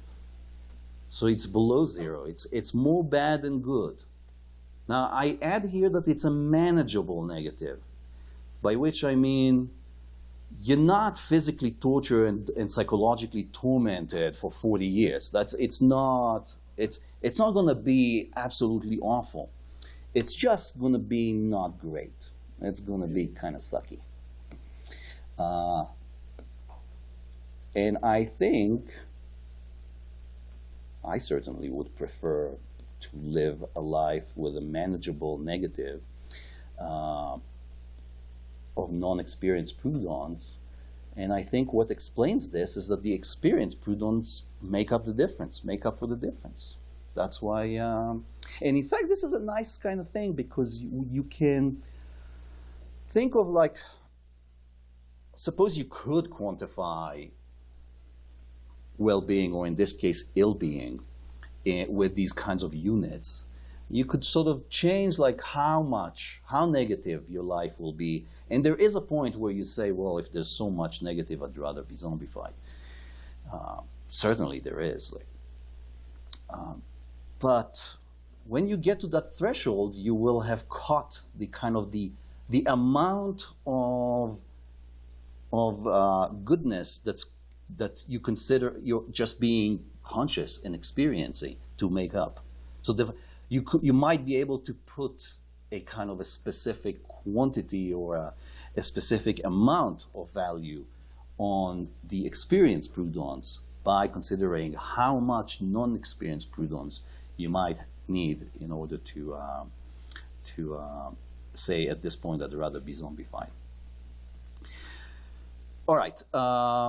I'm going to skip some Nagel stuff and go to my fourth experiment, which is not a zombification or experiment, but is something a little bit different. Would you rather live up 75 years of a mildly nice life, where your positive and negative non-experienced prudence sum up to a plus 20?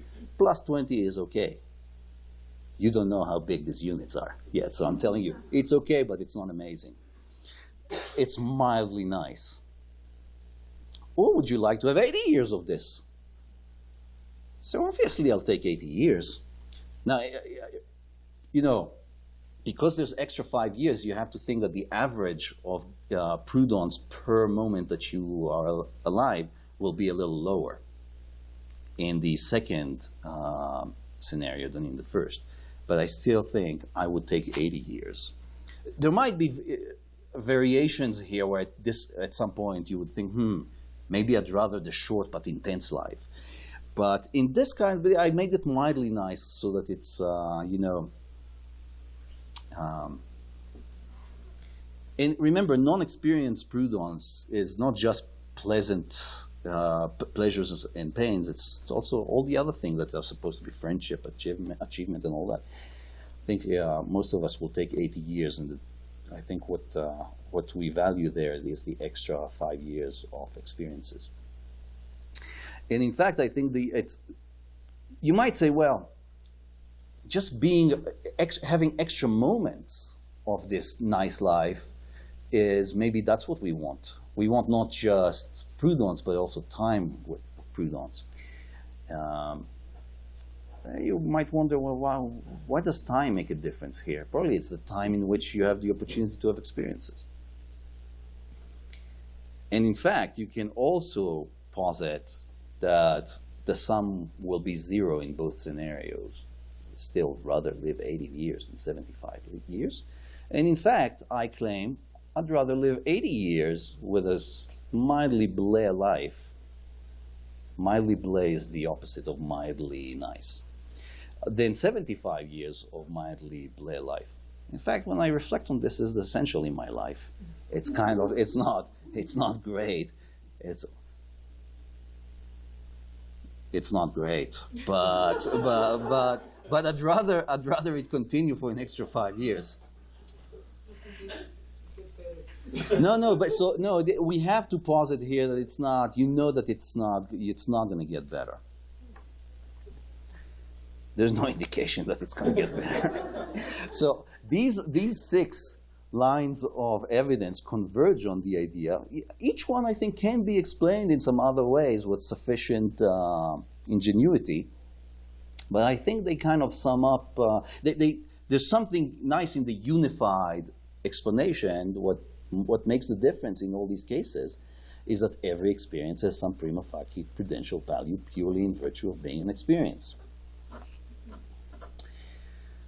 Now, I will consider 2 objections from Andrew Lee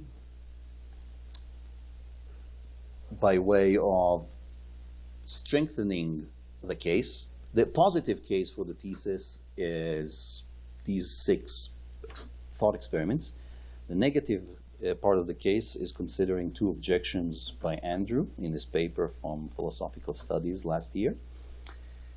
The first one, Andrew writes this: the question for the positive theorist is me.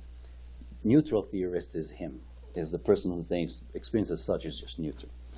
The question for the positive theorist is why we should think that consciousness itself is intrinsically valuable in spite of the axiological symmetry between its determinants, notably pleasant and unpleasant experience. So pleasant experiences are valuable, unpleasant experiences are disvaluable, and these are determinants of a single determinable. Why would the spectrum by itself has positive value rather than have zero value? It's worth noting that many canonical examples of intrinsically valuable properties, such as knowledge, pleasure, and beauty, do not exhibit these symmetries. So in all these cases, it's not that there's good knowledge and bad knowledge, but then knowledge by itself is also good. Remember, we're talking here about intrinsic prudential value. Of course, there's knowledge that has instrumental disvalue. When you know something that's very unpleasant to know, it will cause unpleasant experiences, but that would be just instrumental disvalue. But knowledge as such is just valuable, says Andrew. So, of course, there are opposites: ignorance or error in the case of knowledge, pain and suffering in the case of pleasure, ugliness in the case of beauty. But again, we don't value the spectrum itself that leads from ugliness to beauty. We just value the good chunk. And we disvalue the other chunk. So I think the spectrum itself in the case of consciousness is something to value. And I have a couple of answers. They are not actually consistent with each other, but each of them, I'm still thinking through this, and I'm thinking, which one do I believe more? And maybe you will help me. The first reply is to say that actually, like we said, pleasure, knowledge, and beauty have these valuable opposites. Now, consciousness has also its opposite, is something I call brutish insentience. This cup has the opposite of consciousness, brutish insentience. When you reflect on it, that's a source of disvalue in the world. The more junk there is around that's not conscious, the more that's intrinsically disvaluable to be like unconscious. Fond looks, I think, maybe I'll go with the second, my second response. You're not warming up to this idea that unconsciousness is actually, when you reflect on it, something that we would do better without. Like if I have to choose between a world where panpsychism is true and those chairs in this cup are conscious, I should choose it. Like the absence of consciousness, this brutish insentience is some element of this value. All right, that's my first try. What do you think about the second one? Consciousness is axiologically unique. It's something valuable whose opposite is not disvaluable, but avaluable. And this is basically biting the bullet on Andrew saying, hey, everywhere else there's asymmetry. There's symmetry, and here there's asymmetry. And I would say, all right, so consciousness is axiologically unique. Many people think that consciousness is metaphysically unique. Many people think it's epistemologically unique. Some people think it's metaphysically unique in that it's kind of just a different kind of thing than matter. And some people think, well, it's epistemologically unique in that the way we know about it is very different. There's no appearance-reality gap for consciousness, for example, whereas there is for everything else. So the idea that there's something unique and exceptional about consciousness is something that many people, not Josh, but many people believe. And so maybe it's not so surprising that consciousness should also be axiologically unique. I think who liked better the first? I'll pull a Lee here and say,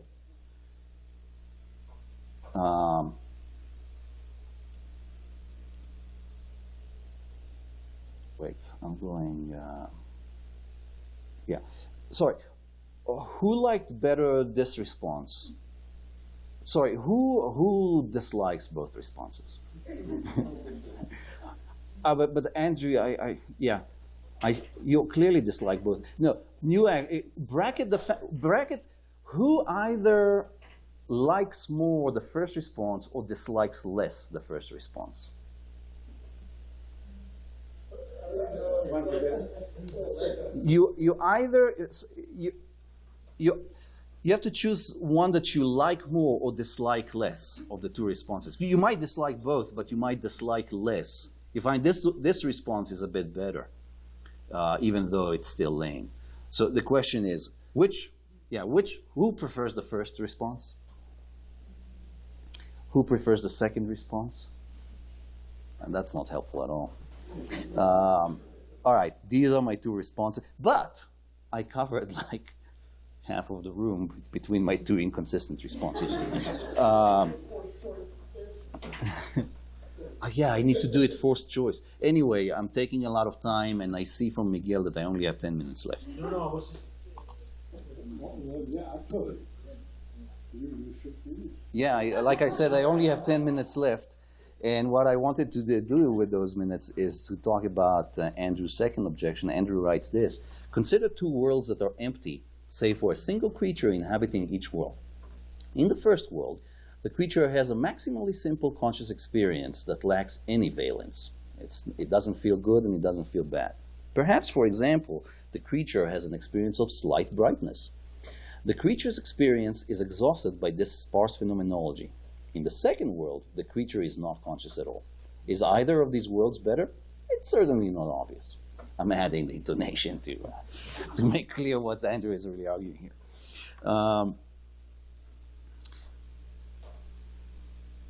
I accept Andrew's intuition here that it's hard to see how the first world is better than the second.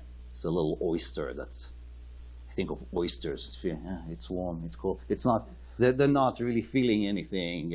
It's not like, oh, nice, it's warm.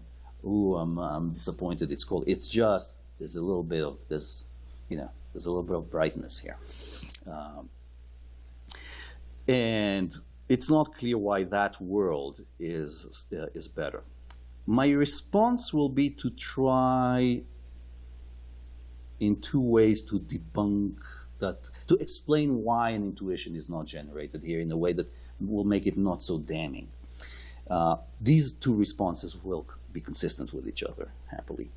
So, suppose,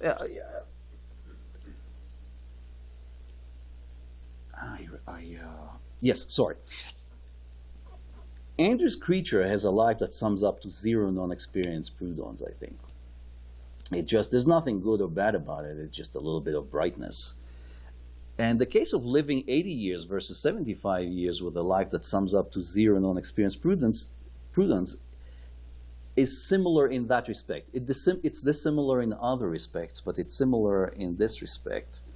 But I think in the case of 80 years versus 75 years, we all have no trouble seeing why it's nice to live another 5 years, even though it comes up to zero. And you might wonder why we have this difference kind of intuitive response. And one thing you might say is that it's the artificiality and unfamiliarity of the brightness experience world that fail to trigger clear intuitions. Here I'm thinking that, of course, there are other responses that you might give. At least, you'll have some cool experiences in the extra 5 years, and maybe that explains why you want. I prefer the second reply. The second reply is this. Now we're just going to stay with a creature that has only experiences with no valence at all. But this creature has a very rich inner life. It's not just a little bit of brightness. It's also cognitive phenomenology. They have thoughts that feel a certain way. There is agentive phenomenology. They want to do something. None of this feels good or bad. It's just thoughts, decisions, desires to do things, or intentions at least to do things. Some perceptual phenomenology. It's warm. It's red. It's they smell a lot of things. So none of them is valenced. Take all the possible experiences you can think of that are not valenced by themselves. They may cause pleasure. Certain interesting thoughts cause pleasure, the pleasure of insight, for example, but they're not themselves pleasant. And add them and say, would you rather to have a world with a creature with that thing in it, or a creature, or that the creature is zombified? I think I see a value, and I've added forced choice. Here I see a value in the first world that's not in the second world. And so the question is, why do we have a clear intuition in this case that we prefer to be the conscious creature? Yes, it's not just that you get to create, you get to choose which you want to be. You want to be the creature with all this non-valence phenomenology, cognitive, agentive, perceptual, etc., or do you prefer to be a zombie? I think all of us will prefer the conscious, rich life, though we might not prefer being the brightness oyster. And so the question is why? And maybe it's just the poverty of the brightness experience, just the poverty of the experience in that scenario that kind of doesn't, that misleads in a certain way. This is my attempt at kind of undermining a bit the force of the objection. So I'm going to summarize. I wanted to, anyway. So this is my case for the idea that every experience, purely in virtue of being an experience, is such that its occurrence adds a little bit to our life. Prima facie. Even though that prima facie value may be overridden by prima facie disvalue. Now, I think there's a challenge here this is something that Anna has been pressing on me, is to ask why. Why should experience have value in itself?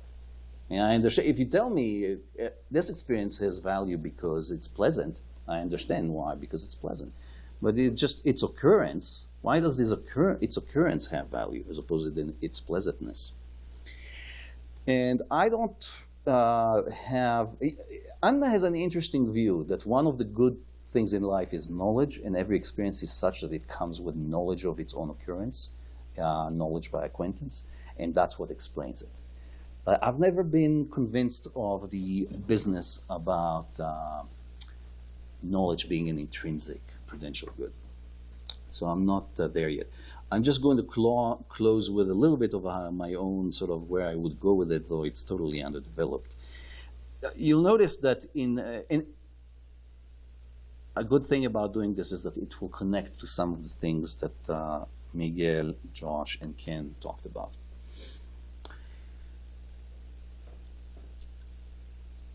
Going back to the idea, you see that in this picture, there is some value that experience has in virtue of being an experience, and there is some value that it has in virtue of being the specific kind of experience it is, a pleasant experience, and a particular kind of disvalue it has in virtue of being the particular kind of experience it is, an unpleasant experience. And this is interesting because I think of phenomenal character as having two dimensions, one that has to do with what makes it an experience at all, and what makes it the specific experience it is. So if you stand there and you have a pretty bluish experience, there's a bluish way it is like for me to stand here and have this experience when I look at this scene. I like to distinguish between the bluish aspect of this bluish way it is like for me and the foaminess aspect of this bluish way it is like for me. And I call the bluish aspect the qualitative character of the experience and the foaminess the subjective character of the experience. And I think of phenomenal character as some kind of fusion. It's not really that there's two ingredients that you put together and you get phenomenal character. Rather, there's phenomenal character as this unitary thing, but it varies. There's a dimension that varies across experience, and that's qualitative character. And there's a dimension that stays the same and is invariable across experiences. And that's subjective character. That's the foaminess.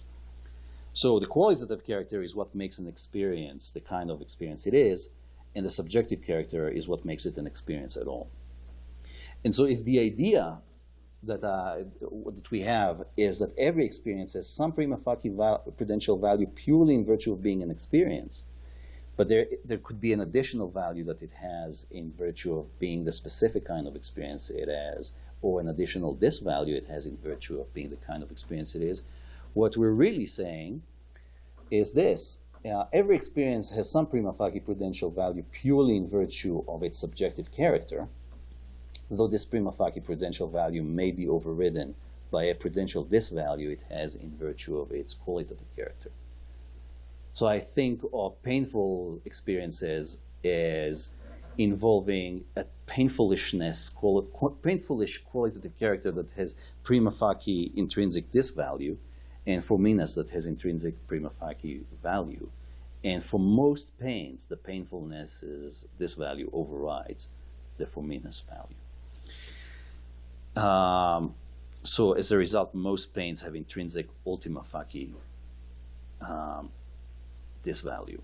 And when you have a pleasant experience, I think of it as something where the pleasantishness, the pleasantish qualitative character contributes some prima facie intrinsic value, and the fominess adds a little bit more. And so the sum of these two values, and these are two values, they are two different things.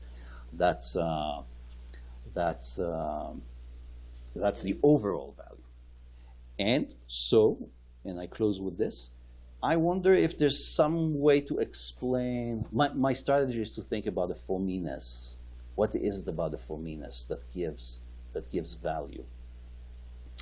And that's my defense of the third thesis. I had a lot to say about the fourth thesis, but I've been out of time for 12 minutes now. And so, to conclude, I argue that some qualitative characters have intrinsic prima facie prudential value, and that subjective character, and therefore all experiences, purely in virtue of being experienced, also have prudential intrinsic prima facie value. Thank you.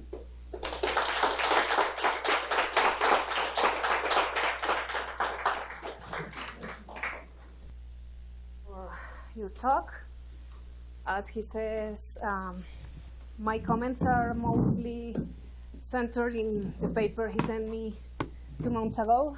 So forgive me if it is a little different or if it is not concentrated in the main preoccupation of the talk. So I want to summarize a little bit what the idea of Urias is. So in general,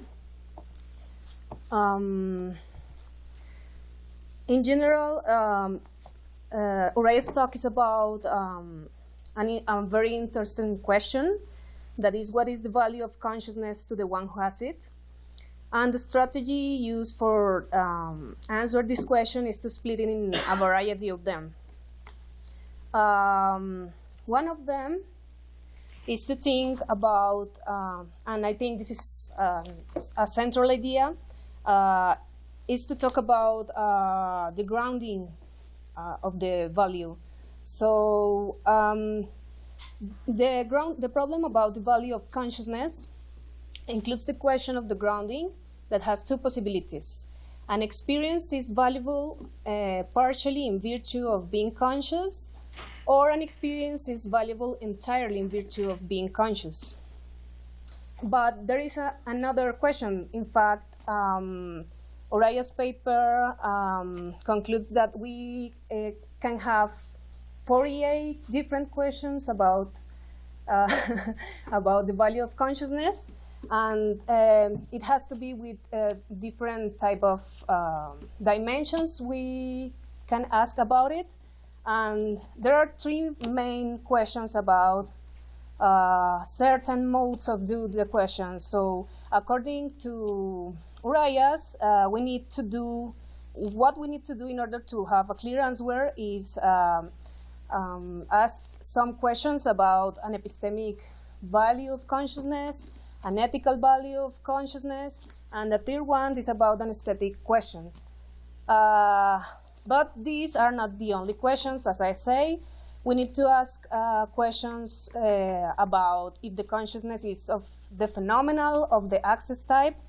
He centers in phenomenal consciousness, concerning the ethical dimensions particularly. That's why I'm going to focus my attention in this issue particularly. So the question about the ethical value of phenomenal consciousness is divided at the same time in two questions. One of them is about prudential value, and the other one is about moral value. Prudential value has to be, or is about well-being, and moral value is about the good. So in his paper, he presents three theories in the prudential value of consciousness and in the moral value of consciousness. Quickly, the theories that has to be with prudential value are hedonist or hedonism that says well-being is related to hedonically balanced experiences. And it says that it is better to have more pleasure and less pain in order to have a better life, although it is little pleasure. The other one is desire satisfaction theory that says that well-being is translated in the satisfaction of our desires, to complete certain satisfaction conditions and not necessarily a satisfaction feeling. And the other one is an objective list that says that life is good if it includes a nice set of elements. The moral ones are consequentialism, that says that an act is morally right if its consequences are morally good. The other one is deontologism, that says that an act is morally right if it is performed by duty, that is concerning people, treat them as ends and not as mere means. And the final one, about moral dimension of value of consciousness, is virtue ethics. That seems to be the less controversial thesis that says that life is morally good if the person exercise and maintain that virtues, her virtues. Virtues are dispositions, and dispositions like generosity, for example, are triggered by conditions that are manifest in conscious experiences, as the presence of someone in need. In the generosity example, he presents some objections. I'm not going to center on that. For the hedonist theory, there is the objective of experience machine. For the desire satisfaction, the zombification objection. And for the objective list, it seems like Urias prefer something like an experiential list that includes some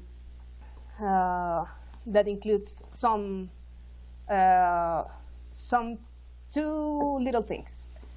And for the moral dimension of value of consciousness, there is objections about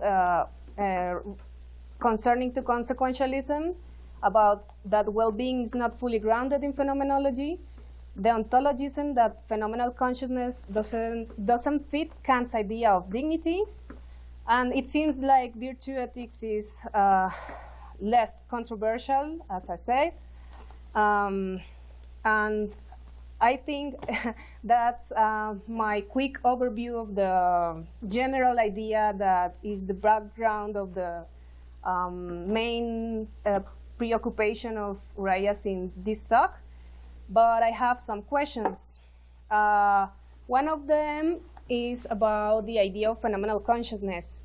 It looks like your idea of phenomenal consciousness requires some kind of self-consciousness, because when someone has an experience, there is something it is like for her to be in that state.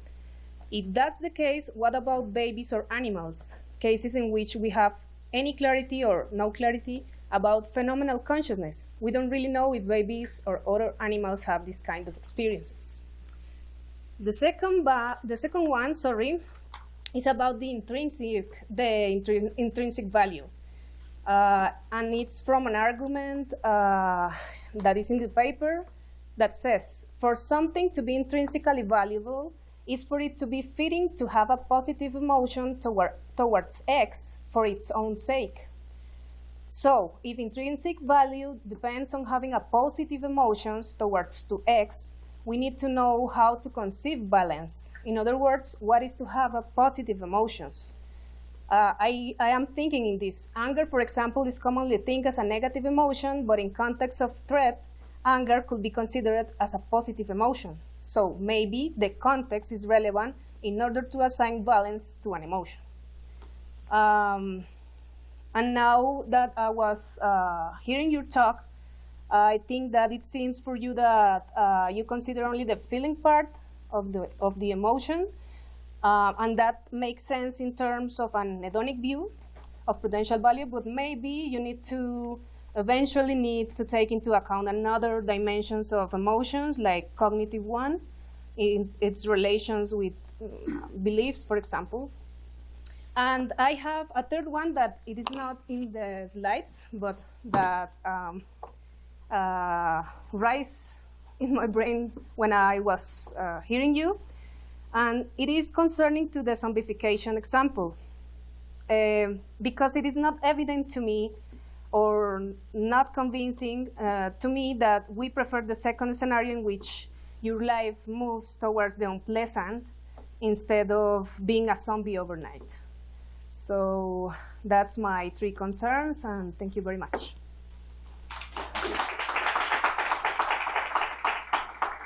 So I'll start with the third objection.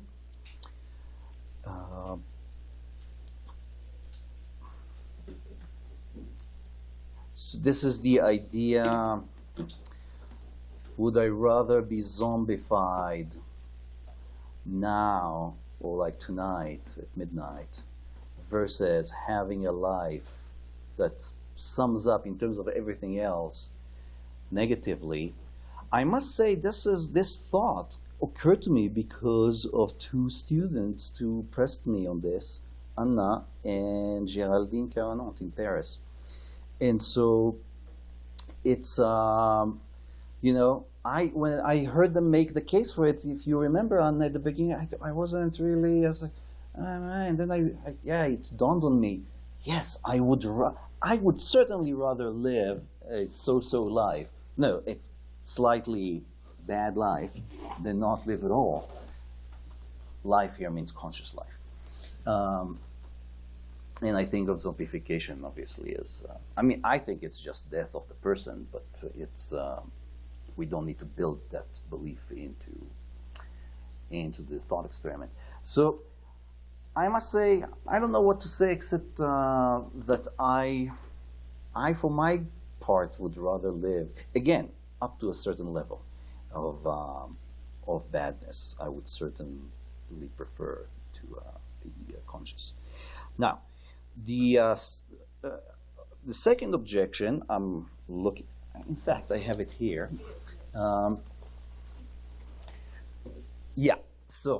This is a failure on my part to clarify positive emotion. What does that mean? There's 70 different senses in which an emotion can be said to be positive or negative, and I should have been clear about this. What I had in mind, I have the view that every emotion evaluates its object.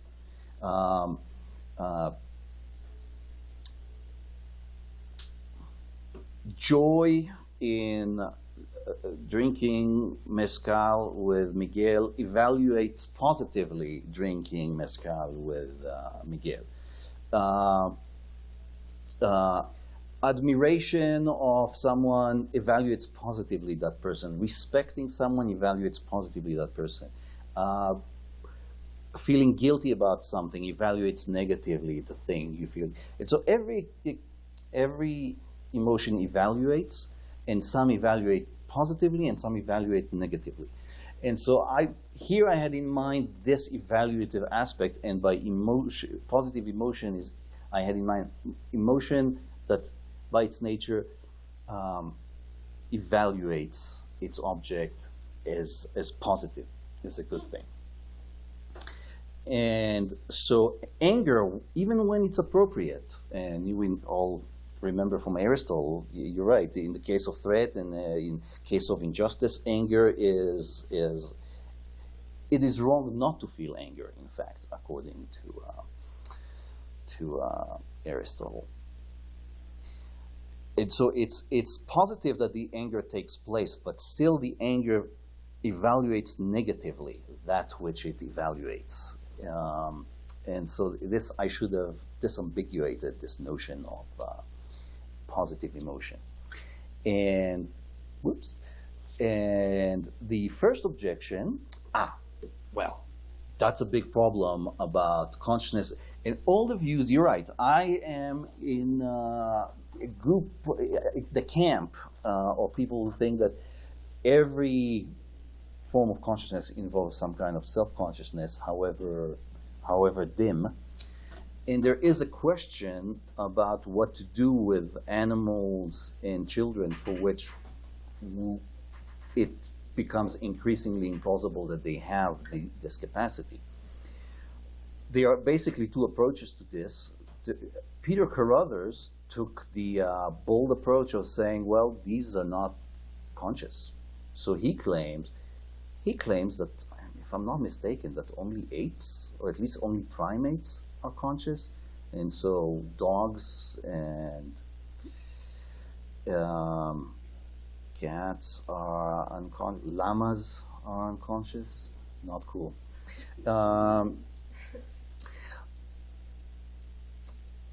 And I don't know if he's written on children, but I would think the younger the child, the less likely Carruthers is to smile at them.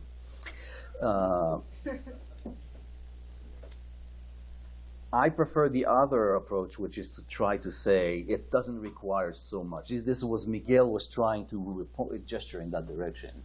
Like, this kind of self-consciousness is very minimal. It requires very little. And of course, this is just, I'm kind of hoping that will work out. I haven't worked it out myself, but this is like where I would go on this nice dilemma that you present here. I answered in 5 minutes. Okay, thank you. So, questions? Thank you. So, you should be short.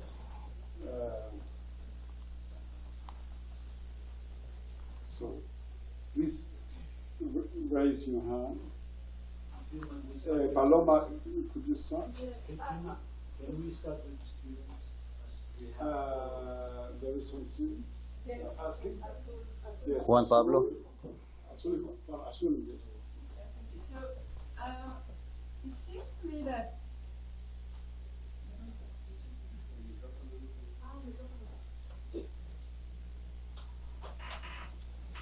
Entonces, Miguel Ángel, Josh, Ángeles, Ken, Paloma, Ana. So my question is, No. it seems like positive and negative emotions don't have an absolute value, meaning that for some people, negative feelings are felt more intensely. That's what seems to happen in some personality disorders. So I was wondering whether that was a problem when, if you ask around, would you rather have more or less bad life or be zombified? Maybe for some people for whom the emotions, the negative emotions are felt way more intense. They will answer with Yeah, so here's an element that makes my life less pleasant. Rejections from journals. You get the rejection letter, your heart sinks. And now you can have, you could say, the deity can come to me and say, look, you have to choose between being zombified or getting rejected 1,000 times from a journal. And they can offer the same thing to someone else who feels just it's a lot worse for them. It's kind of the same sinking of the heart, but somehow it bothers them much more. It bothers me quite a bit, but I know that there is more bothering that it can do. And so basically, you're right that we shouldn't think about these scenarios of would you rather be zombified or a bunch of things happening to you with a bunch of emotions, but we should factor in, of course it's hard to put all this in words, but we should factor in like in and how badly or well this would be experienced. So the intensity of the emotion would have to be factored into. But I think once you factor in both the valence, the qualitative valence and the quantitative intensity, you take all that, every person there will be a moment where they would say, I'd rather be zombified than have that conscious life. But you're right that we have to integrate that into the scenarios. I can only agree.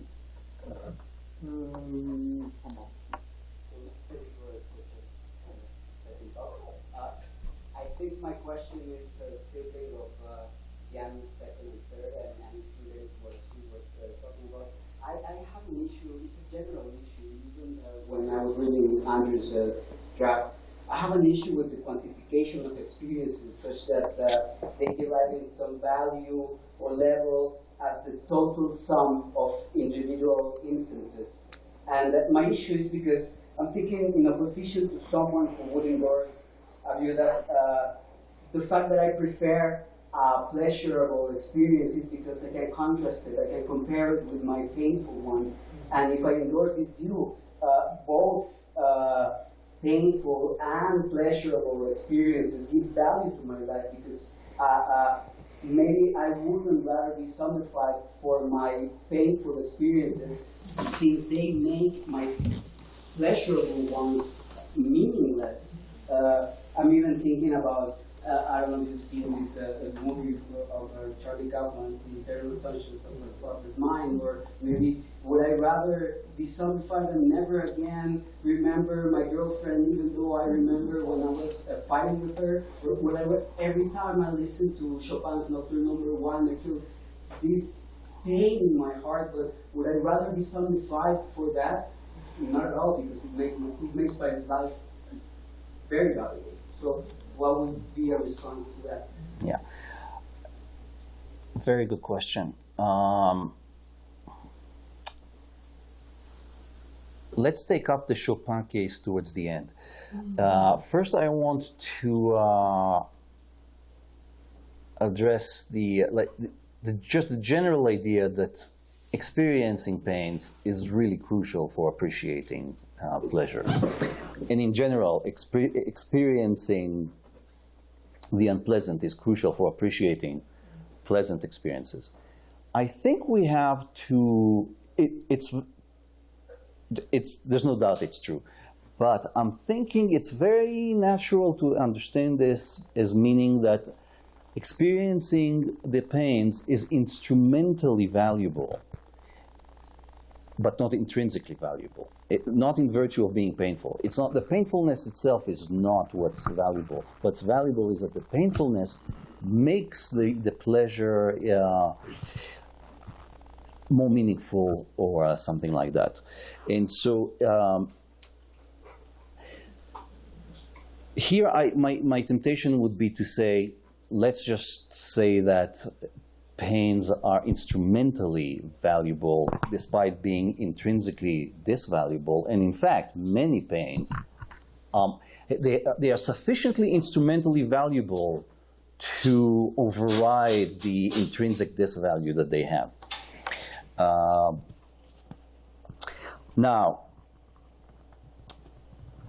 there are cases where the pain itself somehow seems to be imbued with meaning and to enrich one's life.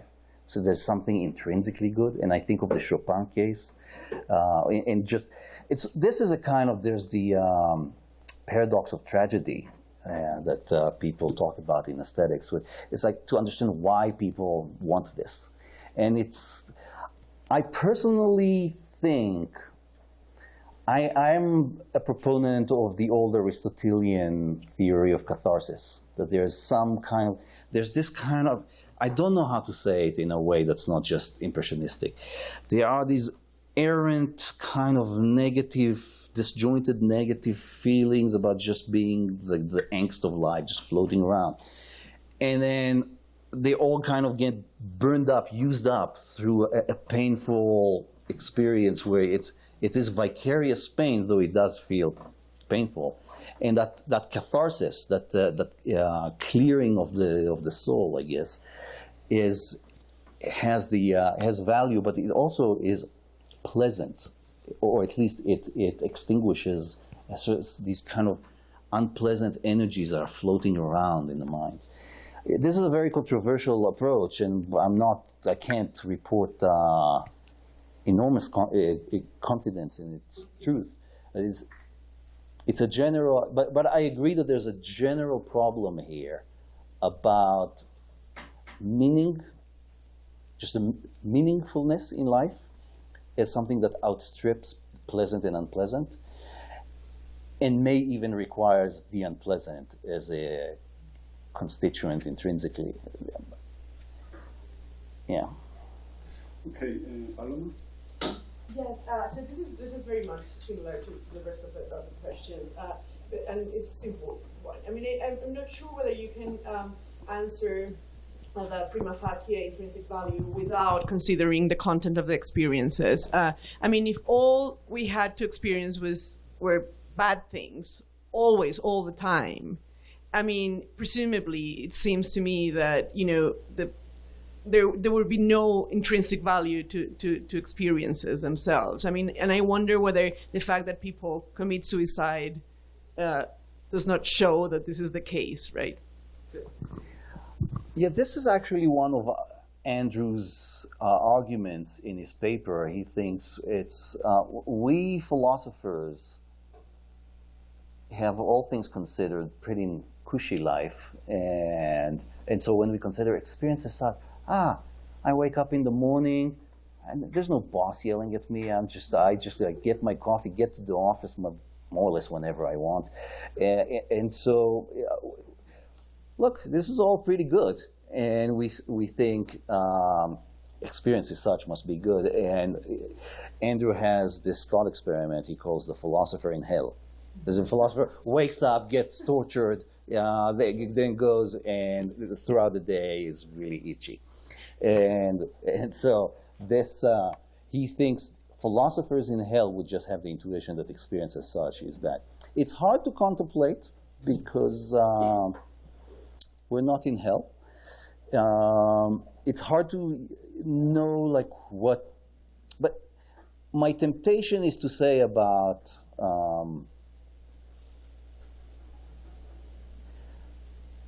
I think these philosophers in hell might be misled.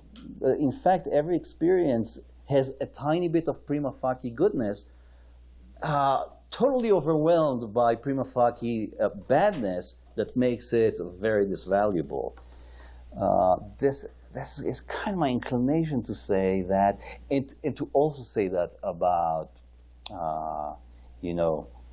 cases of suicide, where an element here is the hopelessness, or also the belief that it will continue forever being, the goodness will be overwhelmed by the badness. But that's kind of what I think about these cases. Thank you. I like very much the approach. I pretty much agree with you, but I wonder whether the model that you offer at the end can explain. I don't think that the model can explain your own intuitions. So you have like two things that add. One has to is related to qualitative character. What the qualitative character can be positive, negative, or neutral. You add, and then you have this small quantity of that comes from the subjective character that comes just from the fact that it's conscious. Okay, let's take all your experience that you have within a year, and you add those things, whatever values you want to give, and you get a minus 20. Minus 5, whatever. Let's have those during 10 years. You end up with minus 50, but you prefer the minus 50. So there seem to be so you need a different model to account for that, because I share the idea. I don't care whether it's minus or positive. The idea is that you have a minimal minus, and we have the intuition that we would prefer continue living, but we have already had. So we don't want more of those, because over the years we have more minus. So you need a different model. If I have properly understood.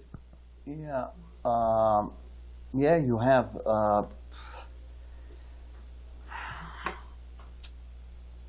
So I wonder if the underlying issue here is really with the methodology of those zombification or thought experiments, where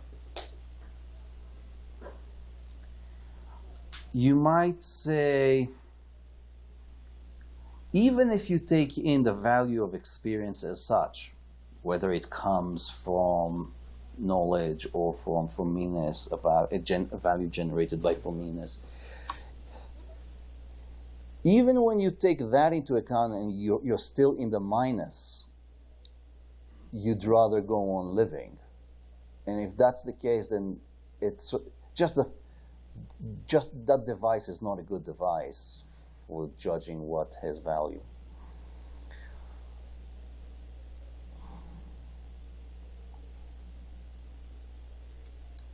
So a possible solution is a difference in, so you're just incommensurable. So the for meanness, they're just not commensurable. You want to keep having those. Yeah. Okay, this is very good because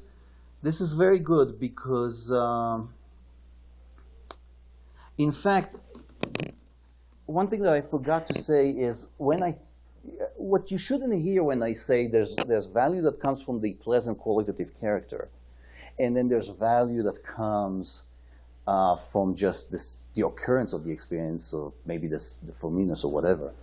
That these are the same. This is the same kind of. They're kind of two mutually irreducible and maybe incommensurable. Now, if they are incommensurable, it's true that the zombification thought experiment cannot really, because you can't say, well, the reason that it goes back up to the positive overall is that you've added new prudons.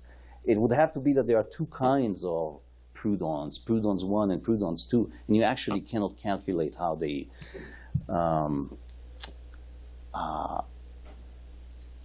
Here's what you make me think.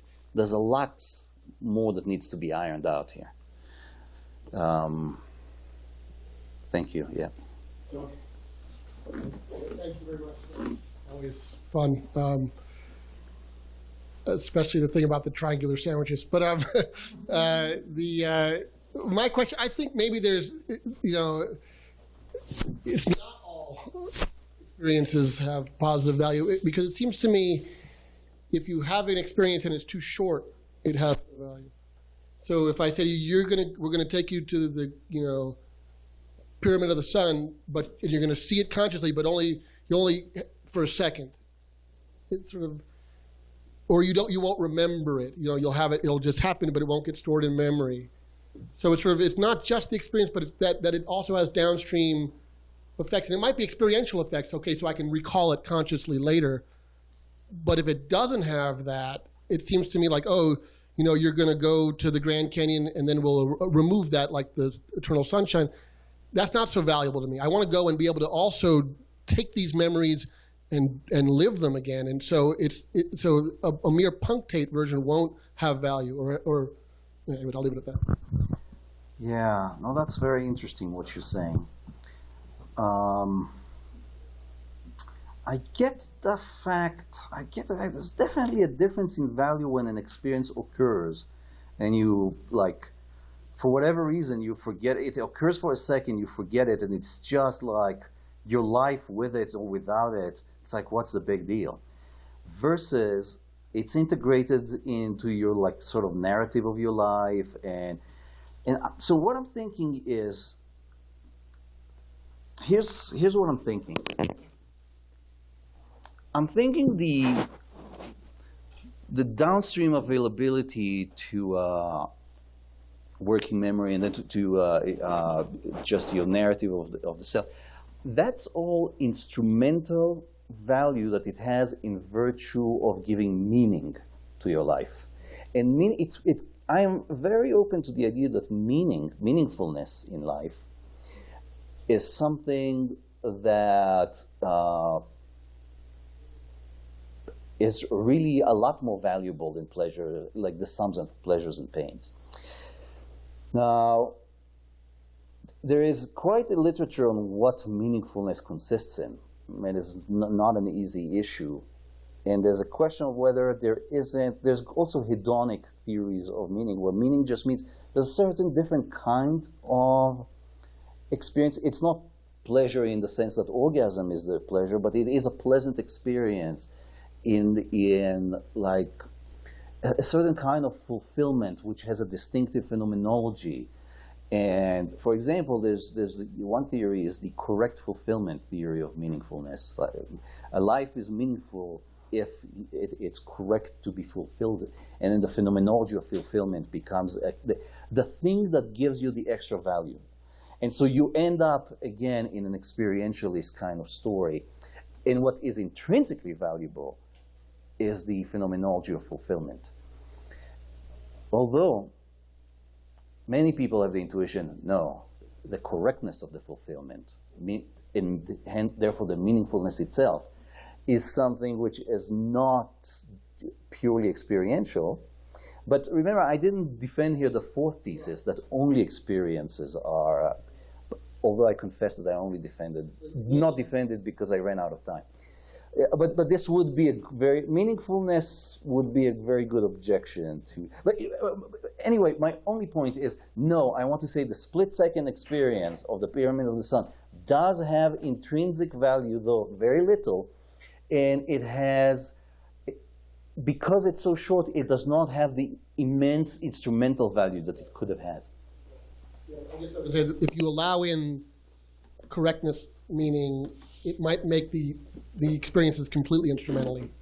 That's the worry, right? Yeah, there is a worry that the truth is that the instrumental values of experience actually greatly override their intrinsic value.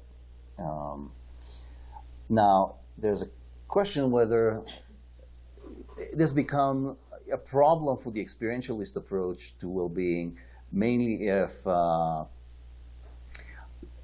sort of the thing that's considered intrinsically valuable, in terms of which we consider something else instrumentally valuable, is not itself an experience. But there may be many things where, yeah. Okay. So Sisyphus, for example, we can imagine a Sisyphus who feels this euphoric fulfillment about how they're like their project of pushing the rock up the hill, and it's from the outside it seems like it's not a great life. We must imagine Sisyphus happy, as Camus said. But so it seems like I've really enjoyed that. There's a lot of, there's a variety of intuitions about this. So the one extreme, there's Saint Augustine, who argued that, who justified the doctrine of eternal damnation, of hell, by saying it's better to be, meaning be a conscious being, than not to be. So the world, the cosmos, would be worse if people, if the people who go to hell were annihilated. That's interesting. On the other extreme, there are like, the anti-natalists who think it's better not to be born at all, right? And it's a crime to bring children into the world and things like that. And they might even have a reverse of your so they might think it's prima facie disvaluable, but it can maybe be overridden, at least temporarily, by some pleasant, experiences. And then there's Mark Sideritz. And there's this debate about Buddhahood and like Buddhist philosophy. According to Mark Sideritz, the goal of becoming a Buddha in life is to become a zombie, which is kind of it's a controversial view. Like most Buddhists don't agree with that, but that is a view. So I just wonder what you might say about explaining this variety of intuitions. Would you just psychologize it, like the antinatalists just have bad lives or something, or what do you think? All right, so let's start with Augustine. Like I said, I don't know, it doesn't seem to me like he intuited that eternal damnation is actually better than unconsciousness or non-being. Rather, he needed to say this to solve the problem of, this doesn't sound like a great God, the problem of evil. And so I wouldn't say that's an intuition. The intuition is clearly that, no, eternal damnation is not, it's better to be a zombie. And then there might be theoretical reasons or other kinds of reasons to deny this intuition. Now, regarding the nihilists who say better not to have been born, if I remember that paper called Better Not to Have Been Born, Better Never to Have Been Born, I forget what the title exactly is there is a kind of calculation that realistically the life is not going to be great. And I think I'm not unusual in having a negative 20 kind of life. I think it's kind of sort of the human condition almost. And so this, I think, I'm now thinking, because there are some responses in the literature to this particular argument, and I'm now thinking, maybe this could be a response, like, because something feels wrong about this conclusion, though the premises look pretty good. This is why it's such a great little argument. It's one of those arguments where the premises look right and the conclusion seems wrong. I wonder, I haven't thought about this, but I wonder if I could like look at it and say, maybe the suppressed premise that experience as such is not, has no value. That's all I have to say about that. And Siderit's, look, I'm no expert on this, but if I remember the Four Noble Truths, one of them is that life is suffering. It's just, this is a starting point. Life is suffering. So it's not negative 20, it's negative 2000. And if that's your view, maybe 2000 is the kind of number where it's better to be a zombie. And this is the success. Success story is to work your way up from negative 2000 to zombification. It's possible. Of course, it's a very unusual interpretation of what the Buddhist doctrine is, but yeah. Okay. So, Uncle. So, thank you. You were going really fast at the end, so I don't know if I really understood, but let me try to see if I did. So if you haven't experienced the stares that I had from everybody really here about how long I was going. No. Sorry. So, if I understood you well, you were saying that the conscious experience is a fusion of the subjective character and the qualitative character. And it was a fusion, not a sum. But then, if I understood you well again, what you were saying is that you can explain the value of the experience of the experience in itself by appealing to the for me-ness, to the subjective character. But I don't know how can you do that, because if you are talking about there being a fusion, then you cannot really put those two things apart and explain the value in virtue of the subjective character only, I think. Mm-hmm. But I don't know. But on the other hand, suppose you can do that, and you can explain that by virtue of its subjective value. I wonder if what you're saying is not just its value, it is valuable in virtue of it meaning that we are still alive, and being alive is more valuable than not being alive. And then the question just moves a little bit further, because then the question is, why is it more valuable to be alive than not being alive? And I don't know if you'd have an answer to that question. So taking the second question first, there are two notions of life here that are important to distinguish. There is life of the sort that can go well or ill, of the sort we can give prudential value. Thinking about And then there's life in the biological sense. And of course, the zombie has a life in the biological. Yeah. Yeah. So, look, I said that zombification for me amounts to the death of the person. And so I agree that there is a sense of life where what we're talking about is, would you rather continue existing and be alive, or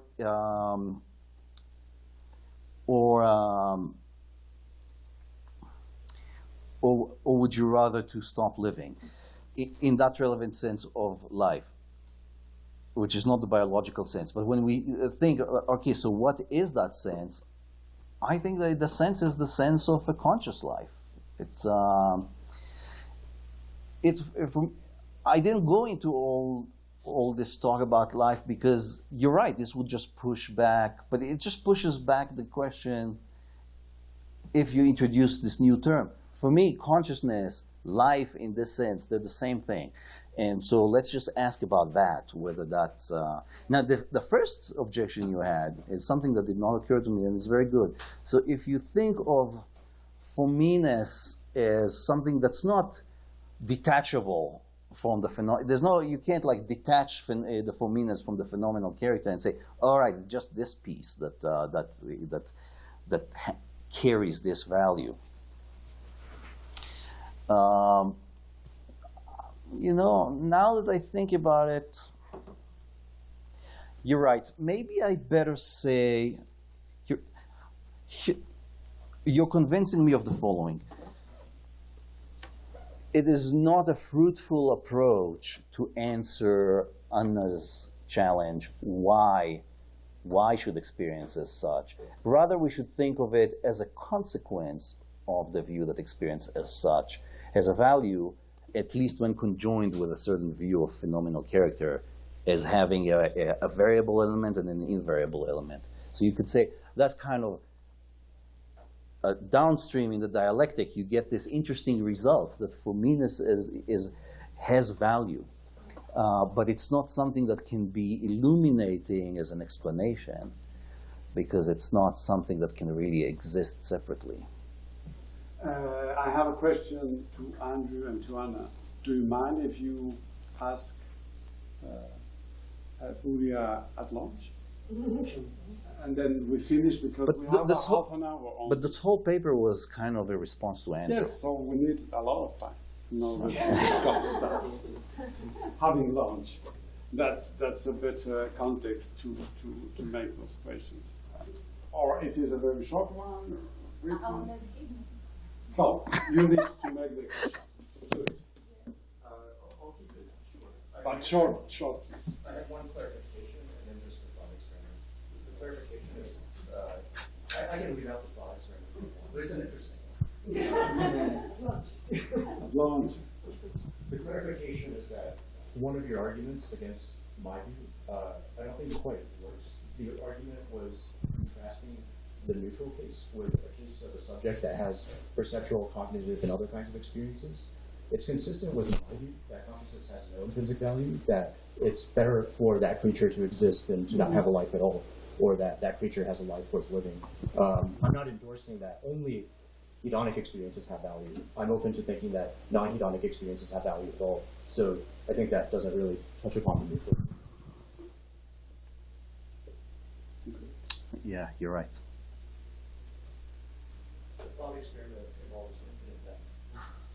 Okay, Anna. No, it's okay. Can I? Okay, so thank you very much. Thank you.